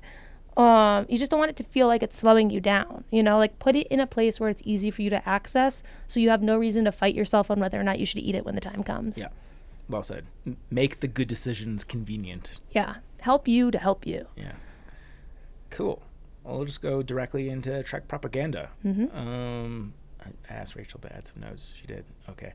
Obviously, this is huge news, and it's been tough to touch on the subject because we record these so far in advance and things change so quickly. That is one challenge with the podcast. I know we do share news stories, but it's usually not like constantly developing news. Just because right. It's like girl dropped phone in porta potty and Grizzly was inside. It's like the end of search and rescue missions is a lot of the news that we cover here. This is going to be obviously ongoing for a long time. So it makes it tricky to cover, but this is big news and it needs to be talked about. Mass layoffs of national park and forest workers threaten the future of America's trails by Katie Jackson. Thousands of National Park Service and Forest Service workers have been laid off due to sweeping budget cuts threatening access, maintenance, and safety across the country's most popular trails. With trail crews gutted, blowdowns, and overgrown paths could make long-distance hikes more difficult or even impassable. This shift also accelerates concerns over the privatization of public lands. What can hikers do? Step up where possible, volunteer for trail maintenance, pack out trash, and share real-time condition updates with fellow hikers. Most importantly, contact your local, state, and federal representatives to demand restored funding for public land management.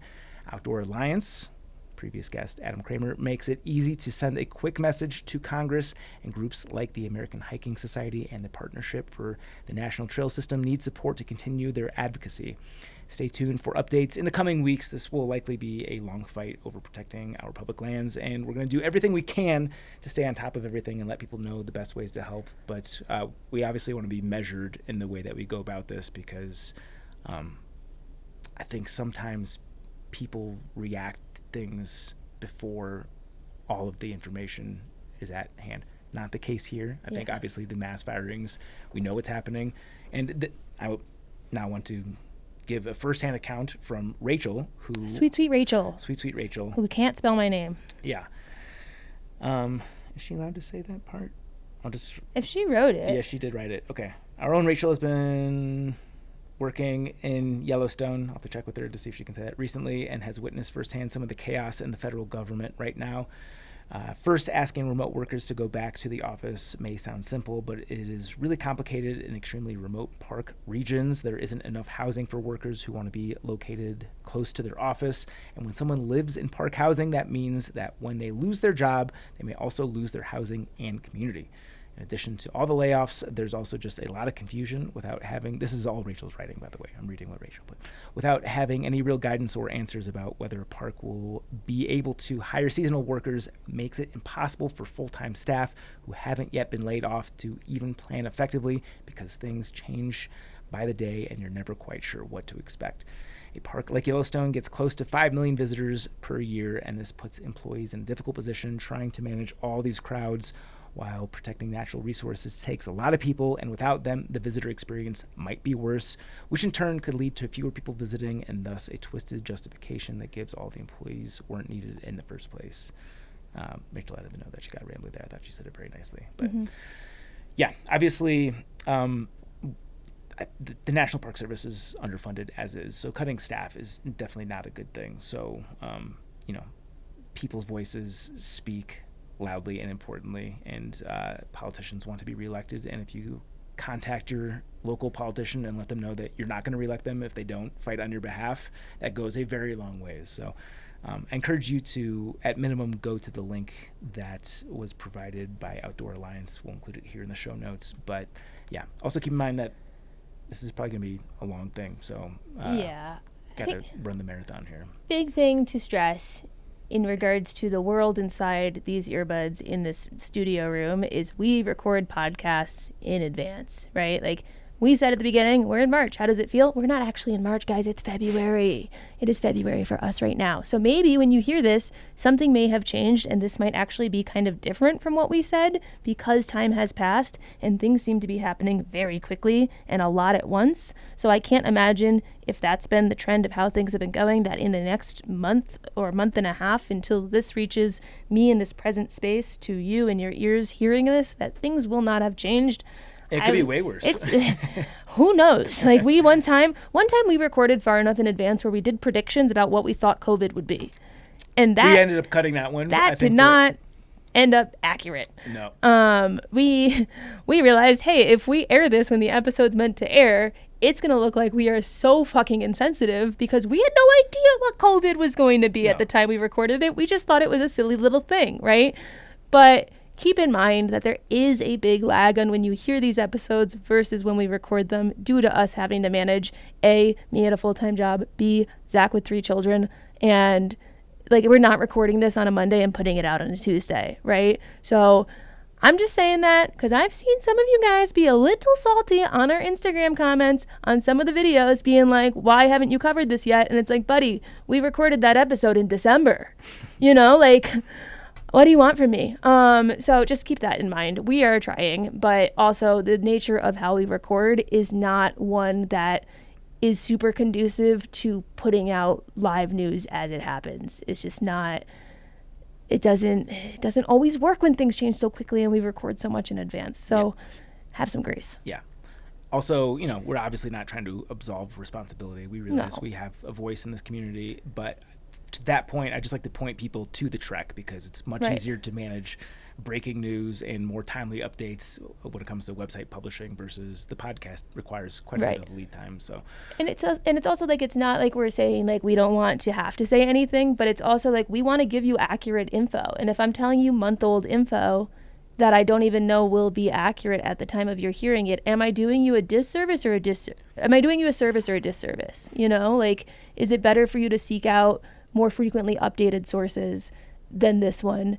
And is me forcing the ability to give you information on this actually helping you, or is it hurting you because it's taking your attention away from something that may be more frequently updated to give you news that might be stale by the time you hear it? Yeah. Like, is that helping? I don't know. yeah.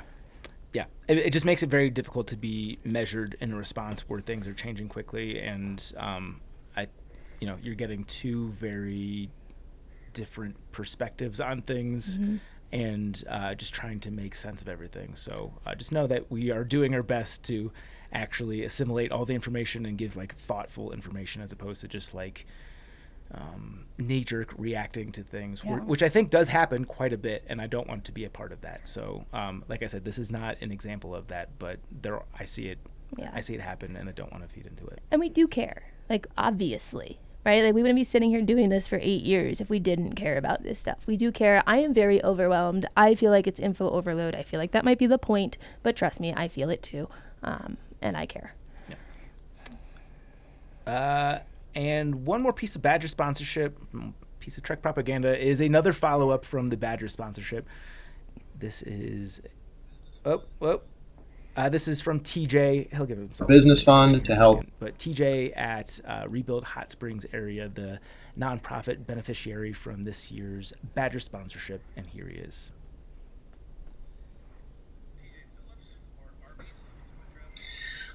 I'm TJ Phillips, or Arby's, to my trail family, and I'm the board president of Rebuild Hot Springs area. We are an all-volunteer nonprofit working to raise funds to aid in the rebuilding of our town in the aftermath of Helene. On behalf of our organization and the entire Hot Springs community, I'd like to just give a huge thank you to the Trek, all my favorite gear companies that donated gear, and all the folks out there that donated money to make the Badger sponsorship such a huge success. It's going to make a tremendous difference in our efforts to rebuild Hot Springs. What we at Rebuild have been working on is raising and distributing money for 5 specific funds for the rebuild and relief effort. Our workers fund for the folks who lost their jobs, our residential fund to help repair damaged homes, our business fund to help get our downtown rebuilt and open again, our emergency services fund for our volunteer fire department and police department, and our municipal fund to help the town rebuild critical infrastructure. So there's a ton of info we have on our website, rebuildhotsprings.org, that goes into much more detail on what we've been able to do so far with each of these funds and some specific goals that we have with each of them. While we're working hard to raise money into our general fund, one thing I wanted to share is that we've given folks the ability to donate directly into each of our 5 funds. So for any donation of $500 or more, we are matching that donation with funds from our general fund. So if you care really passionately about any of our different efforts, it's a way for your donation to help steer more money that we're raising into that particular fund. I also wanted to share that we are putting together the town's first Hot Springs Town and Trail Fest. So for anyone who's familiar, it's kind of a spiritual successor to Trail Fest that used to happen here in Hot Springs. There are going to be some volunteer opportunities related to the trail on Friday, May 2nd, to sort of kick things off. And then the main event will be on the grounds of the Hot Springs Resort and Spa on Saturday, May 3rd from 10 to 4. where there's going to be music, games, food, vendors, followed at 4 o'clock by the duck race in downtown. There's going to be a huge amount of information related to Town and Trail Fest that you can find at townandtrailfest.org. We are also going to be putting together information on that website for Thru-Hikers this year to have the best, most up-to-date information about accommodations and what is open in town when they arrive. That's nice. Thank you so much, guys. TJ, you guys are doing God's work there. Obviously, as he mentioned, that's a volunteer nonprofit, which is another level of good service. So, yeah, shout out to Rebuild Hot Springs area. If you guys want to get involved, TJ offered the ways to do so, and we'll include those links in the show notes as well. Okay, let's get less serious. Question of the day. Yeah. Is this you? I don't think so, because it's hard for me to think of how to answer it. Yeah. So I don't think I would have Ask suggested it. something that would have put me in that position. Yeah. But it is, if your trail name had to be a food, what would it be and how would you earn it? This is one of those where it took me like a minute and then the light bulb went off and it was like the perfect answer for me specifically. Double stuffed. A double stuffed badger? No, I thought this was just a new trail name. If your trail name had to be a food, your trail name is Badger. I think the question Right. is asking if you got a new trail name named after food. Oh. I was thinking, okay, you should have told me that after I gave my answer. That's funny. My answer was not going to be in that thought process. Yeah, okay. Different interpretations, that's how I interpreted it. But yeah, if we had to get new trail names based off of food, mine would be double stuffed. I liked the double entendre of it. It can be a little naughty. But Yeah, it sounds a little orgy-esque. Yeah, but also nobody eats more Oreos on trail than I do. Yeah. After I give that rant about like eating right on trail, double stuffed Oreos are, it's a lot. Yeah. I can't wait to hear your answer. You can improvise and give a new answer, but you have to give your original answer too. Do I? Yeah, you do. Well, I didn't know what Chaunce. Or you can spin. I didn't know what Chaunce would be. I said no. I can't do a shot right now. I didn't know what Chaunce would. What if I spin and then? If you like the answer, then. And if I get shot, I just finish my beer. No. Okay. There are categories for a reason. How many shots are on here? 2 shots. Yeah, and shotgun and hot. No, this wheel sucks.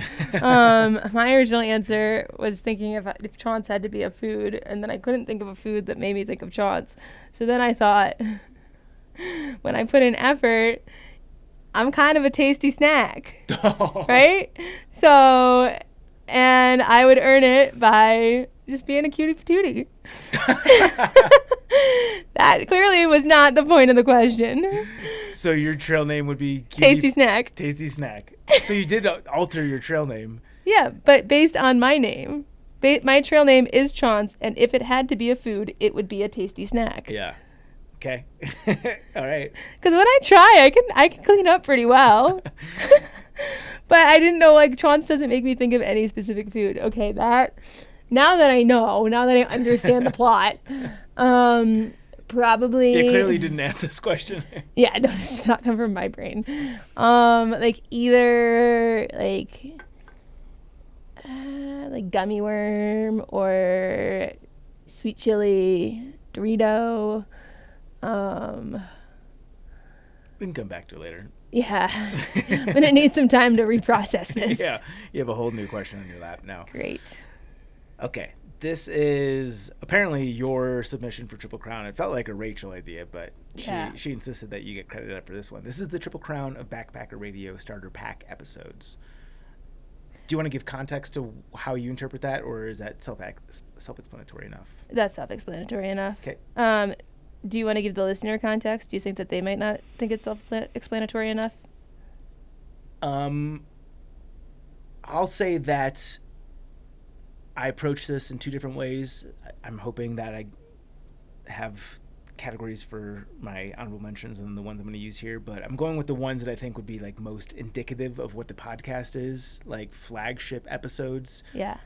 For various reasons, but those are the ones that I'm I've prepared for this. And then and then the second category, honorable mentions, are ones that I've just personally enjoyed. My thought process going into this is, what's this episode geared towards? First-time AT hikers. If you're a first-time AT hiker, chances are maybe you haven't listened to the podcast much yet. And if that's the case, as someone who's new on trail and just also newly dabbling into the podcast, what would be my first ones I'd tell you to go listen to? And that's how I got to my answers. Okay. Do you want me to start? Sure. Okay. My first one fits the mold perfectly. Episode 112, which is beginner backpacking mistakes. So if you've listened to this and you thought any tidbit of it might have been valuable to you, might I point you to the direction of beginner backpacker mistakes? Because if you are a first-time AT thru-hiker, you might be a beginner backpacker, and you might want to know what kind of a mistake to avoid. That is one of our more popular episodes. Yep. So good suggestion. I'm going in a completely different angle here. For my first pick, I'm going Girl Stuff 3.0. Oh, okay. This is the one with Marie and Rabbit. Yeah. And I thought Marie was especially great about her openness in talking about sex. I feel like that's a subject that a lot of people don't want to broadcast to a large audience, understandably so. She was not that way. She was very open and forthcoming about that part of the trail experience for her, and I don't know if you're going to get that on a lot of other podcasts, so I think that should be in your starter kit. Yeah, that was a fun, wild one. Yeah. There was a moment where like she started opening up about stuff, and me and Zach just looked at each other like, this is going to be a fucking great episode. yeah. No, it was good. All right, my next two are... next two? I'm just saying, I'm introducing kind of my thinking here, is these are episodes that I think are indicative of the podcast at large. So not necessarily like the most essential listening, but I think episodes that summarize what we do. And the next one I'm going to go with is episode number 14. And this is the first time that you give an embarrassing poop story. This is the time when you give the poop story. Chaunce gets covered in poo. Yeah. And that's not the name of the episode. It is in the title of the episode. That I get covered in poo? Yeah. God damn it. It definitely is in the title of the episode. And just that was the beginning. That was the origin of this becoming a very poop-centric podcast, eventually a book. And yeah, I think if you want to hear the origin of us talking to, episode 14 is for you. Must be it. Welcome to my most embarrassing stories about me. But it's fine. It's fine. I wanted to get the exact... so the guest on that one was Data. Yeah, I know. I hiked with the PCT with. Episode number 14, Data. Chaunce gets covered in poo and the Land and Water Conservation Fund. Great. Yeah, if you are new to this and you want a reason to go listen to it, footnotes are I had entered a relationship with the guy I was seeing moments before. Still in the phase where, like, you have not farted in front of them. You know, like, you're nervous and want to make sure you look dainty and polished at all times. And you take them on a hike and think, I'll show them my world. And then you have to walk up to them covered in your own shit. So that should entice you enough. My next one... We're going way back in the archives. I'm going with episode number 4, which is Jabba, a.k.a. The Real Hiking Viking, part 2. Weird that he had part 2 already in 4 episodes, but that's the way the cookie crumbles. Yep. Scariest moments from the trail and through hiking nutrition. Things that I like about this one as a reason I would recommend it is if you are new to hiking, you probably don't have too many of these experiences yet that would make you numb to the like anxiety that some of these stories will make you feel. You get Jabba getting charged by a grizzly bear and a story about that, which you start to numb out to the more time that you've hiked through grizzly country or you've heard these stories where you're like, it's not as scary. But for me, with this being episode 4 and I was hearing these stories for the first time, I was like, holy shit. Yeah. And Zach has a story about him getting like confronted by a mountain lion on the southern part of the PCT, and that was really spooky.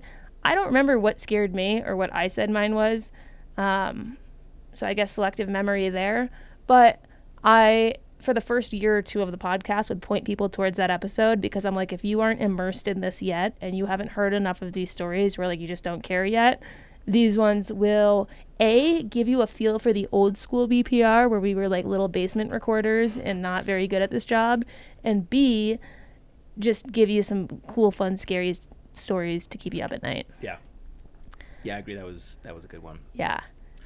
My last one, I'm going to skip my honorable mention because you took Girl Stuff 3.0, but I was going to do the first one just to intro them to girl stuff. But Yeah. I do agree, any of the girl stuffs are great. Yep. So I'm not going to do that one.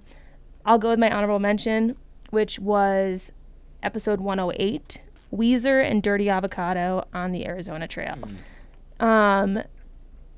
This one I was not here for because I was on the AT at the time. You were there for the Weezer and Dirty Avocado. I think you were not there for Weezer's first episode. Oh, Her solo which episode. number is that? That's the one I want. Um, Give me that one. Ooh. Scratch this one. That was still a great episode with Weezer and Dirty A, but I want the first one. 35. Episode 35. Okay. This one came out while I was on the AT. So I listened to this one the way that you would listen to this one. I wasn't in the interview. I listened to it as a listener on trail while hiking. I cried. Weezer is such a good storyteller. She has such a good personality. She does such a good job of like speaking on a radio type thing. And she told her PCT hike story, and there was some sadness and heartbreak that happened along the way, that just the way, I don't even want to try to tell the synopsis of it because the way she tells it is just so beautiful and just so gut-wrenching and just like really just like puts into perspective like just being on trail and what can happen while you're on trail and how you deal with it. And like, you know, like you could be out of reception and something might happen and you don't know until you get in reception. And just hearing her story of what happened to her while she was on the PCT just like pulled my heart out. So that is a good one if you are in the mood to cry, because You will probably cry. you will. And I haven't cried on a lot of these episodes. There have been ones that I've like gotten choked up at something a guest has said in a story, but man, I was hiking and crying when I listened to this episode. So strong recommendation. Yeah. When you said the Weezer and Dirty Avocado, I was actually going to add that to the one that you just referenced to Yeah. my list, because I agree. It's an all-time classic. It is. It definitely is. We should get Weezer back on the podcast. It's been a Yeah. minute. My last one, I kind of don't love this pick because it is a little bit of an overlap of one you just gave. Yeah, I'll move it to honorable mention. I'm gonna go with Warren Doyle. Oh, Warren Doyle from Trail Days 2 years ago. okay.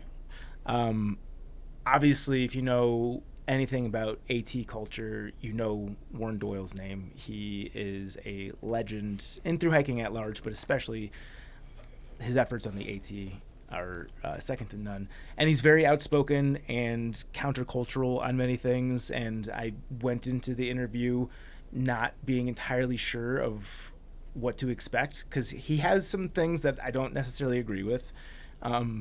But like hearing directly from the source, I fell in love with the man. Yeah.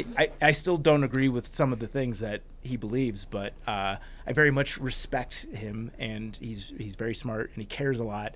And yeah, he's just a treasure of AT history. Mm-hmm. And yeah, if you love the AT, I think you'd be hard pressed to not love this episode with Warren. Yeah, I think that's a classic AT episode to listen to, because you'll get more of the like trail culture part. And then if you meet someone and they're like, oh, have you heard of Warren Doyle? You could be like, actually, yeah, and I know all this stuff. And you contradanced with him. And I contradanced with him. And he taught me how to contradance. Yeah. So that was fun. Is Cool. that all three? We did all three? Yep. Nice. Honorable mentions. The one I was going to say here was the first episode, but kind of similar to the fourth episode. I just thought it was a really much an embodiment of how chaotic forever this podcast will be. We have made no efforts to Get better. just like make it a well-produced thing. We've made it sound better. Yeah, the Thank you, Pauly. microphones are nicer, and we have Pauly making it good. But in terms of like us personally, Like, yeah, yeah. doing like real journalistic stuff. No, it's just been us hanging out, drinking beers, and hanging out with folks. Yeah. My honorable mention I'll give is episode 49. That is Matt Pretzel Mason on shaking down new Thru-Hikers, gear advice, wildland firefighting, and I think also you were gone for that one too, right? everything. No, I was here for Pretzel. Were That you? was 49. I feel like I remember that conversation. When did it air? Let's see.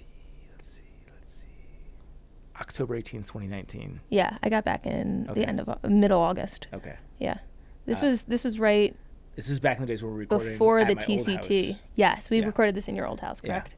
I think this one is a really good one because he talks about shaking down new Thru-Hikers, and that might be who you are, but also just the way that he talks about like wildland firefighting and public lands and like his role in all of it, I think is just very topical at the moment. So you can learn a lot more about what he does, and just the way he speaks about it just seems like he's a smart guy. Like, you know, when you hear someone talk and you're like, that guy's smart. When Pretzel talks, I think that guy's smart. Yeah, Pretzel's smart. He's opinionated. He's funny. He should have his own podcast. Pretzel's the man, and I would love to get him back on the We pod. need to get him back on. Yeah. Honorable mention for me. This is a recent one, but I really enjoyed the interview with John Mackey. I don't know if this is necessarily foundational listening for the aspiring thru-hiker, but John Mackey is the founder of Whole Foods, and it's not often that you get somebody who has had that much level of business success who's also a thru-hiker. He thru-hiked the AT, and he's an avid backpacker and loves ultralight. Just really, really, really interesting to sit down with him and pick his brain some. I thought that was a lot of fun. I'm just going to rapid fire some of the ones that I could take more time on, but I'm not going to. If you're at this point and you're just like pushing this add to queue button and you're like, all right, guys, stop. I got to listen to some of these first.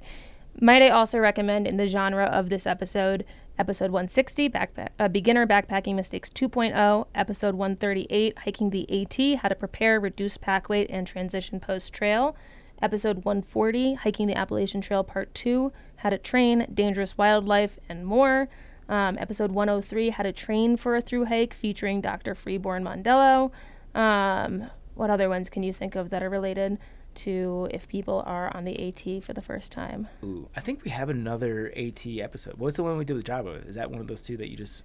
I don't know. mentioned? I'm just scrolling down whatever weekly unique download list we have. Yeah. Nothing specific to that. I'll just quickly go with my honorable mentions. Kevin Nealon. That was cool. That was cool for us. Every episode with Pony. Every episode with Pony. He's awesome. Quadzilla. Yep.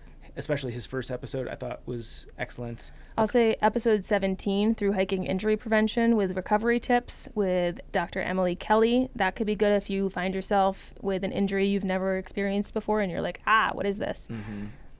Acuna, I have to give him Yeah. a shout out because he's the only guest that has had to do the interview twice. Oh, do you want to tell them what you did? This was back in the wonderful days of COVID where we were recording remotely, and Acuna was our guest, and we were like an hour into the conversation. I'm like, Acuna, fuck,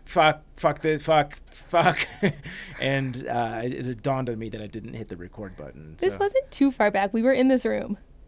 No. Yes, we were. Google the date. I promise you we were in this room. Well, maybe we were paying rent here, but we didn't record it. Yes, we did. Did we? Yes. I'm throwing the challenge flag. Okay, you got to spin the wheel for the challenge flag. You're calling me a liar. That's your rule. That's your rule. Hold on. Let me first verify that I'm No, right. you got to spin that it's a challenge. If I'm wrong. That's not what your rule was last time. No. Whoever's wrong spins the wheel. Oh, okay. That makes way more sense. Fine. Otherwise, no one would ever don't like- throw the challenge And I flag. don't like that.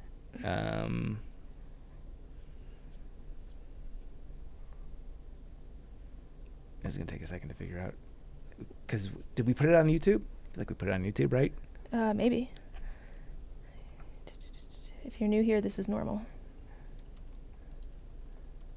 YouTube. Acuna Backpacker Radio. I don't see it. This might have been before video, though. We were in here for a while before video. Yeah, I mean, we're definitely paying rent here, but... No, I remember where I was sitting when this happened. We were here, and you threw the challenge flag, and I'm not letting you off the hook. We have to have some sort of Where is verification. what episode number was it? episode 69. What date was it? April 29th. April 20. You think we of were what, together of in what year? 2020? 2020. April You think we were 29th, together in 2020. person at the end of April, like the height of COVID? I think you and I were, but he was not here. He was remote. You think at the end of April? Yeah, I think we were both sitting here, and I remember the microphone thing was in the middle, and we looked at it together. I remember this. So either my memory is wrong, or I think you're definitely wrong on this chance. We're gonna circle back. You can move on for the sake of the listener having a good experience, but I am not accepting defeat here. I am adamant we were. There's no way we recorded in person April 29th, 2020. I think we did. I think I was in my bedroom and you were in yours. I don't know. April 29th? Here, this is what we can do. We can we can tell by the audio. Okay, yeah, play us a little excerpt.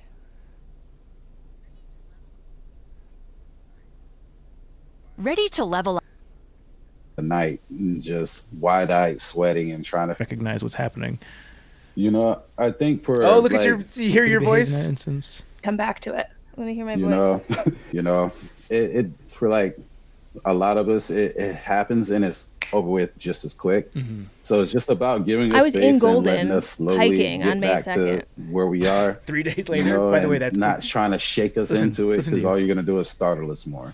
Do you prefer if people like ask if you're okay, if you need anything, but I disagree. That's not proof. Spin the wheel. That's not proof. That is certainly proof. That's not proof. You haven't proved anything. So you think the audio that people are hearing right now through that mic sounds the same as what we just listened to? No, we were probably just worse at what we were doing then. That's why. Then you why didn't did I push sound? record. Why did I sound so much clearer? Because I don't think we were here. Yes. I don't think we weren't here. Definitely. Also, you're showing a photo from 3 days after the podcast was released. Oh, you're right. When do you think we recorded it? It was probably at least a week or two prior, even more height of COVID-y.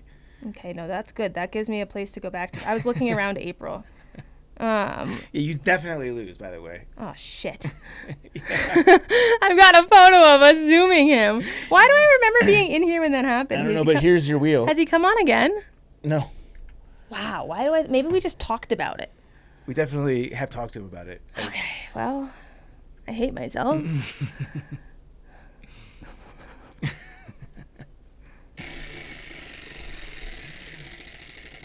Come on.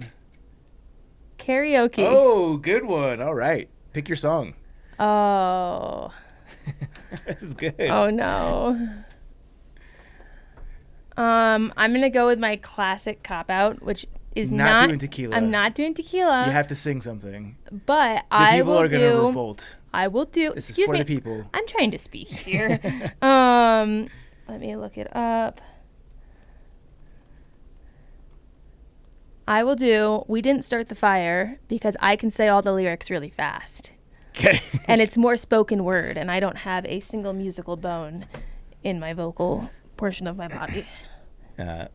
Well, this is... And I'm not going to do all of it. This is a plug for our YouTube because I'm sure Chaunce's face will get red as she knows that she's karaokeing for... I can't karaoke for that long because that's where lawsuits come in. We don't own this song.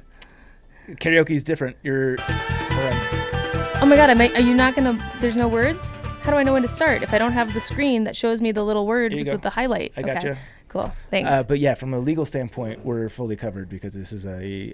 what's the term? We're not going to make people listen to the whole thing, though. An adjustment. There's a... Okay, yeah. Jargon.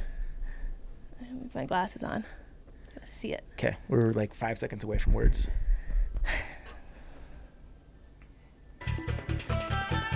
I almost started.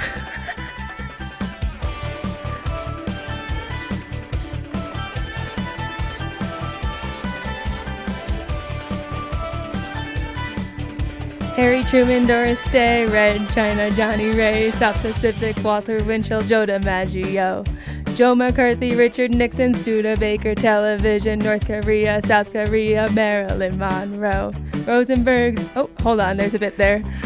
Sorry. Rosenberg's, H-Bomb, Sugar Ray, Patman John, Brando, The King and I, and The Catcher in the Rye, Eisenhower vaccine, England's got a new queen, Marciano, Liberace, Santayana, goodbye. I don't know what half these words mean. It was all spent since I wasn't turning. We didn't start the fire. No, we didn't light it, but we tried to fight it. Joseph Stalin, Malenkov, Nasser and Prokhorov, Rockefeller, Campanella, Communist Bloc. Roy Kahn, Wamperon, Tuscanini, Dak Grondin, Min, Sioux Falls, rock around the clock. Eisenstein, James Dean, Brooklyn's got a Peter Pan, Elvis Presley, Jesse Ryan. Okay, I'm done. But in a karaoke setting, this is a great song to pick because you're not actually singing and you just have to read fast. Yeah. So that's my go-to if I'm ever in the spot and less of a cop-out compared to tequila, but yeah. I think I said, like, I don't know half of those people. I don't know who Nasser and Prokofiev, I don't know who they are. Or Eisenstein. Who is he? I share a birthday with him. But, like, all you need to know is how the words sound, and then you just got to say them fast. Yeah, good. So. Well, I do commend you for owning up to the fact that you had evidence proving that I was right, even though I didn't need it because it was very clear. So, cool. Yeah. Mailbag. Let me get back to my notes. Thanks for all the great content on the website and Backpacker Radio podcast. Some days the banter and genuine laughs make all the difference in an office job. I'm curious if anyone has researched the difference between a heavy hiker with a small pack versus a light hiker with a heavy pack and how well each will do. Let's say both are the same height, but one weighs 20 pounds heavier and carries a lighter pack. The other person is 20 pounds less, but carries 20 pounds heavier of a pack. There are a lot of variables, but if a person is struggling losing that last 20 pounds with their fitness, how much impact will it have? Randall, while I can't speak to the different pack weights, I can speak to the difference of 20 pounds of weight as someone who started the PCT about 30 pounds heavier than I started the AT. The overall weight on your feet, I feel like, is less important than the shape that you're in, because you could be a lighter hiker compared to the other hiker in this scenario, but the other hiker could be 20 pounds heavier of just pure muscle, you know? And like Quadzilla. They could just be like too light on they the could just scale. be so strong, right? But or you could be like I was, where my extra 30 pounds was just like pure donuts and fat. And when you're not physically prepared for a hike, it does not matter how light your pack is because your body is just not ready to get that beat down. And I have my weight fluctuates all the time. I have had many hikes since my first one, and I have started each one at different weights and different amounts of training based on just like the things available in terms of free time and like motivation to do anything. And I can say there is a profound difference, even with my pack being the same weight, even with me sometimes being on a colder hike where I carry more weight for more, like, you know, insulation and stuff at night, or a hike where I have to add a bear can versus not, or adding an ice axe versus not. You know, like the weight on the pack can go up and down, but it is having the weight overall be the same because the pack is the part that's heavier or lighter. Or what am I trying to say? I don't think the maths the way you think it maths, because I don't think that just the number of the weight is what makes the impact. I think the pack is less important than what the weight is comprised of in your like personal bodily makeup. You know, like I could go hike a hike at the weight I am right now and just like get totally winded and be so out of shape because I haven't done any training. Or I could do a bunch of training and put on 10, 15 pounds and go hike a hike and be like way better off. You know, I don't necessarily think losing that 20 pounds is going to make or break the difference in your hike with or without a heavier or lighter pack. I think that what that 20 pounds is more important, because I'm keeping that 20 pounds of muscle versus the person who doesn't have it. But maybe I would work a little harder, not necessarily to lose 20 pounds of fat, but to make sure that I'm not using it as an excuse to not also strengthen my body too. Yeah. Well, did that make any sense? That made sense. Yeah, I agree. The fitness is the more important thing than just like the number on the scale. Yeah. And if I could choose to lose 5 pounds from the perspective of backpacking efficiently. If I could choose to lose 5 pounds from my body or 5 pounds from my pack definitely, easily. Yeah, and on the PCT, I lost that 30 pounds by the time I finished, and I was, like I mentioned in the beginning, in immense pain the whole hike, just beat my body up. On the AT, I started super in shape, like really hit the stair climber, had a good amount of muscle. When I finished the AT, I had actually gained 3 pounds. So I don't think losing or gaining weight like is a deciding factor, because on the AT, man, I've never felt better. Yeah. And I was gaining weight during it. Yeah. Obviously, endurance fitness tends to correlate with lower weights. Not always the case, but oftentimes that is the case. So, again, fitness should be the goal, not necessarily the number on the scale. But if you're on the heavier side and you're like, I don't know if I can do it, like I feel like I haven't lost that extra 20 pounds, we've got an episode with Gummy Bear, look that one up. We've got an episode with Second Chance Hiker, look that one up. There are plenty of people who have not lost that extra 20 pounds that successfully go and complete through hikes. And Jeffrey James Binning. Exactly. It's not your likelihood of success has nothing to do with the number on the scale. Yeah, I agree with that. Thank you, Randall, for the thought-provoking question. If you guys want to hear your email read on this podcast, send us a note at podcast@thetrek.co to the 5-star review. This is from Snailberry. Very fun and entertaining to listen to. One of my go-to podcasts. Always learning something new about a trail or area. Snailberry, thank you so much. Great name. If you guys want to hear your review read on this podcast, head on over to Apple Podcasts and leave us any number of stars. Just not 1, 2, 3, or 4. And screenshot your review. Email us, podcast@thetrek.co. Excuse me. And we will send you a sticker. Yep. We never promised win, though. Yep. But you will get it. They did get delayed of late, but we're back on our game now. Yes. Super big thank you to our Chuck Norris Award winners on Patreon. That is Alex and Misty with Navigators Crafting, Alex Kindle, Andrew, Austin McDaniel, Brad and Blair from 13 Adventures, Brent Stenberg, Brian Alsop, Christopher Marshburn, Coach from Marion Outdoors, Derek Cook, Eric Casper, The Friendly Ghost, Eric Hoffman, Ethan Harwell Dunn, Jillian Daniels, Greg McDaniel, Greg Martin, Greg McDaniel, Griffin, hey, would you bring me a beer? Haley Buckingham, Dallas, Madame, Patrick C. and Cielo, Rebecca Brave, Sawyer Product Spam, Timothy Hahn, Solo, and Tracy Trigger.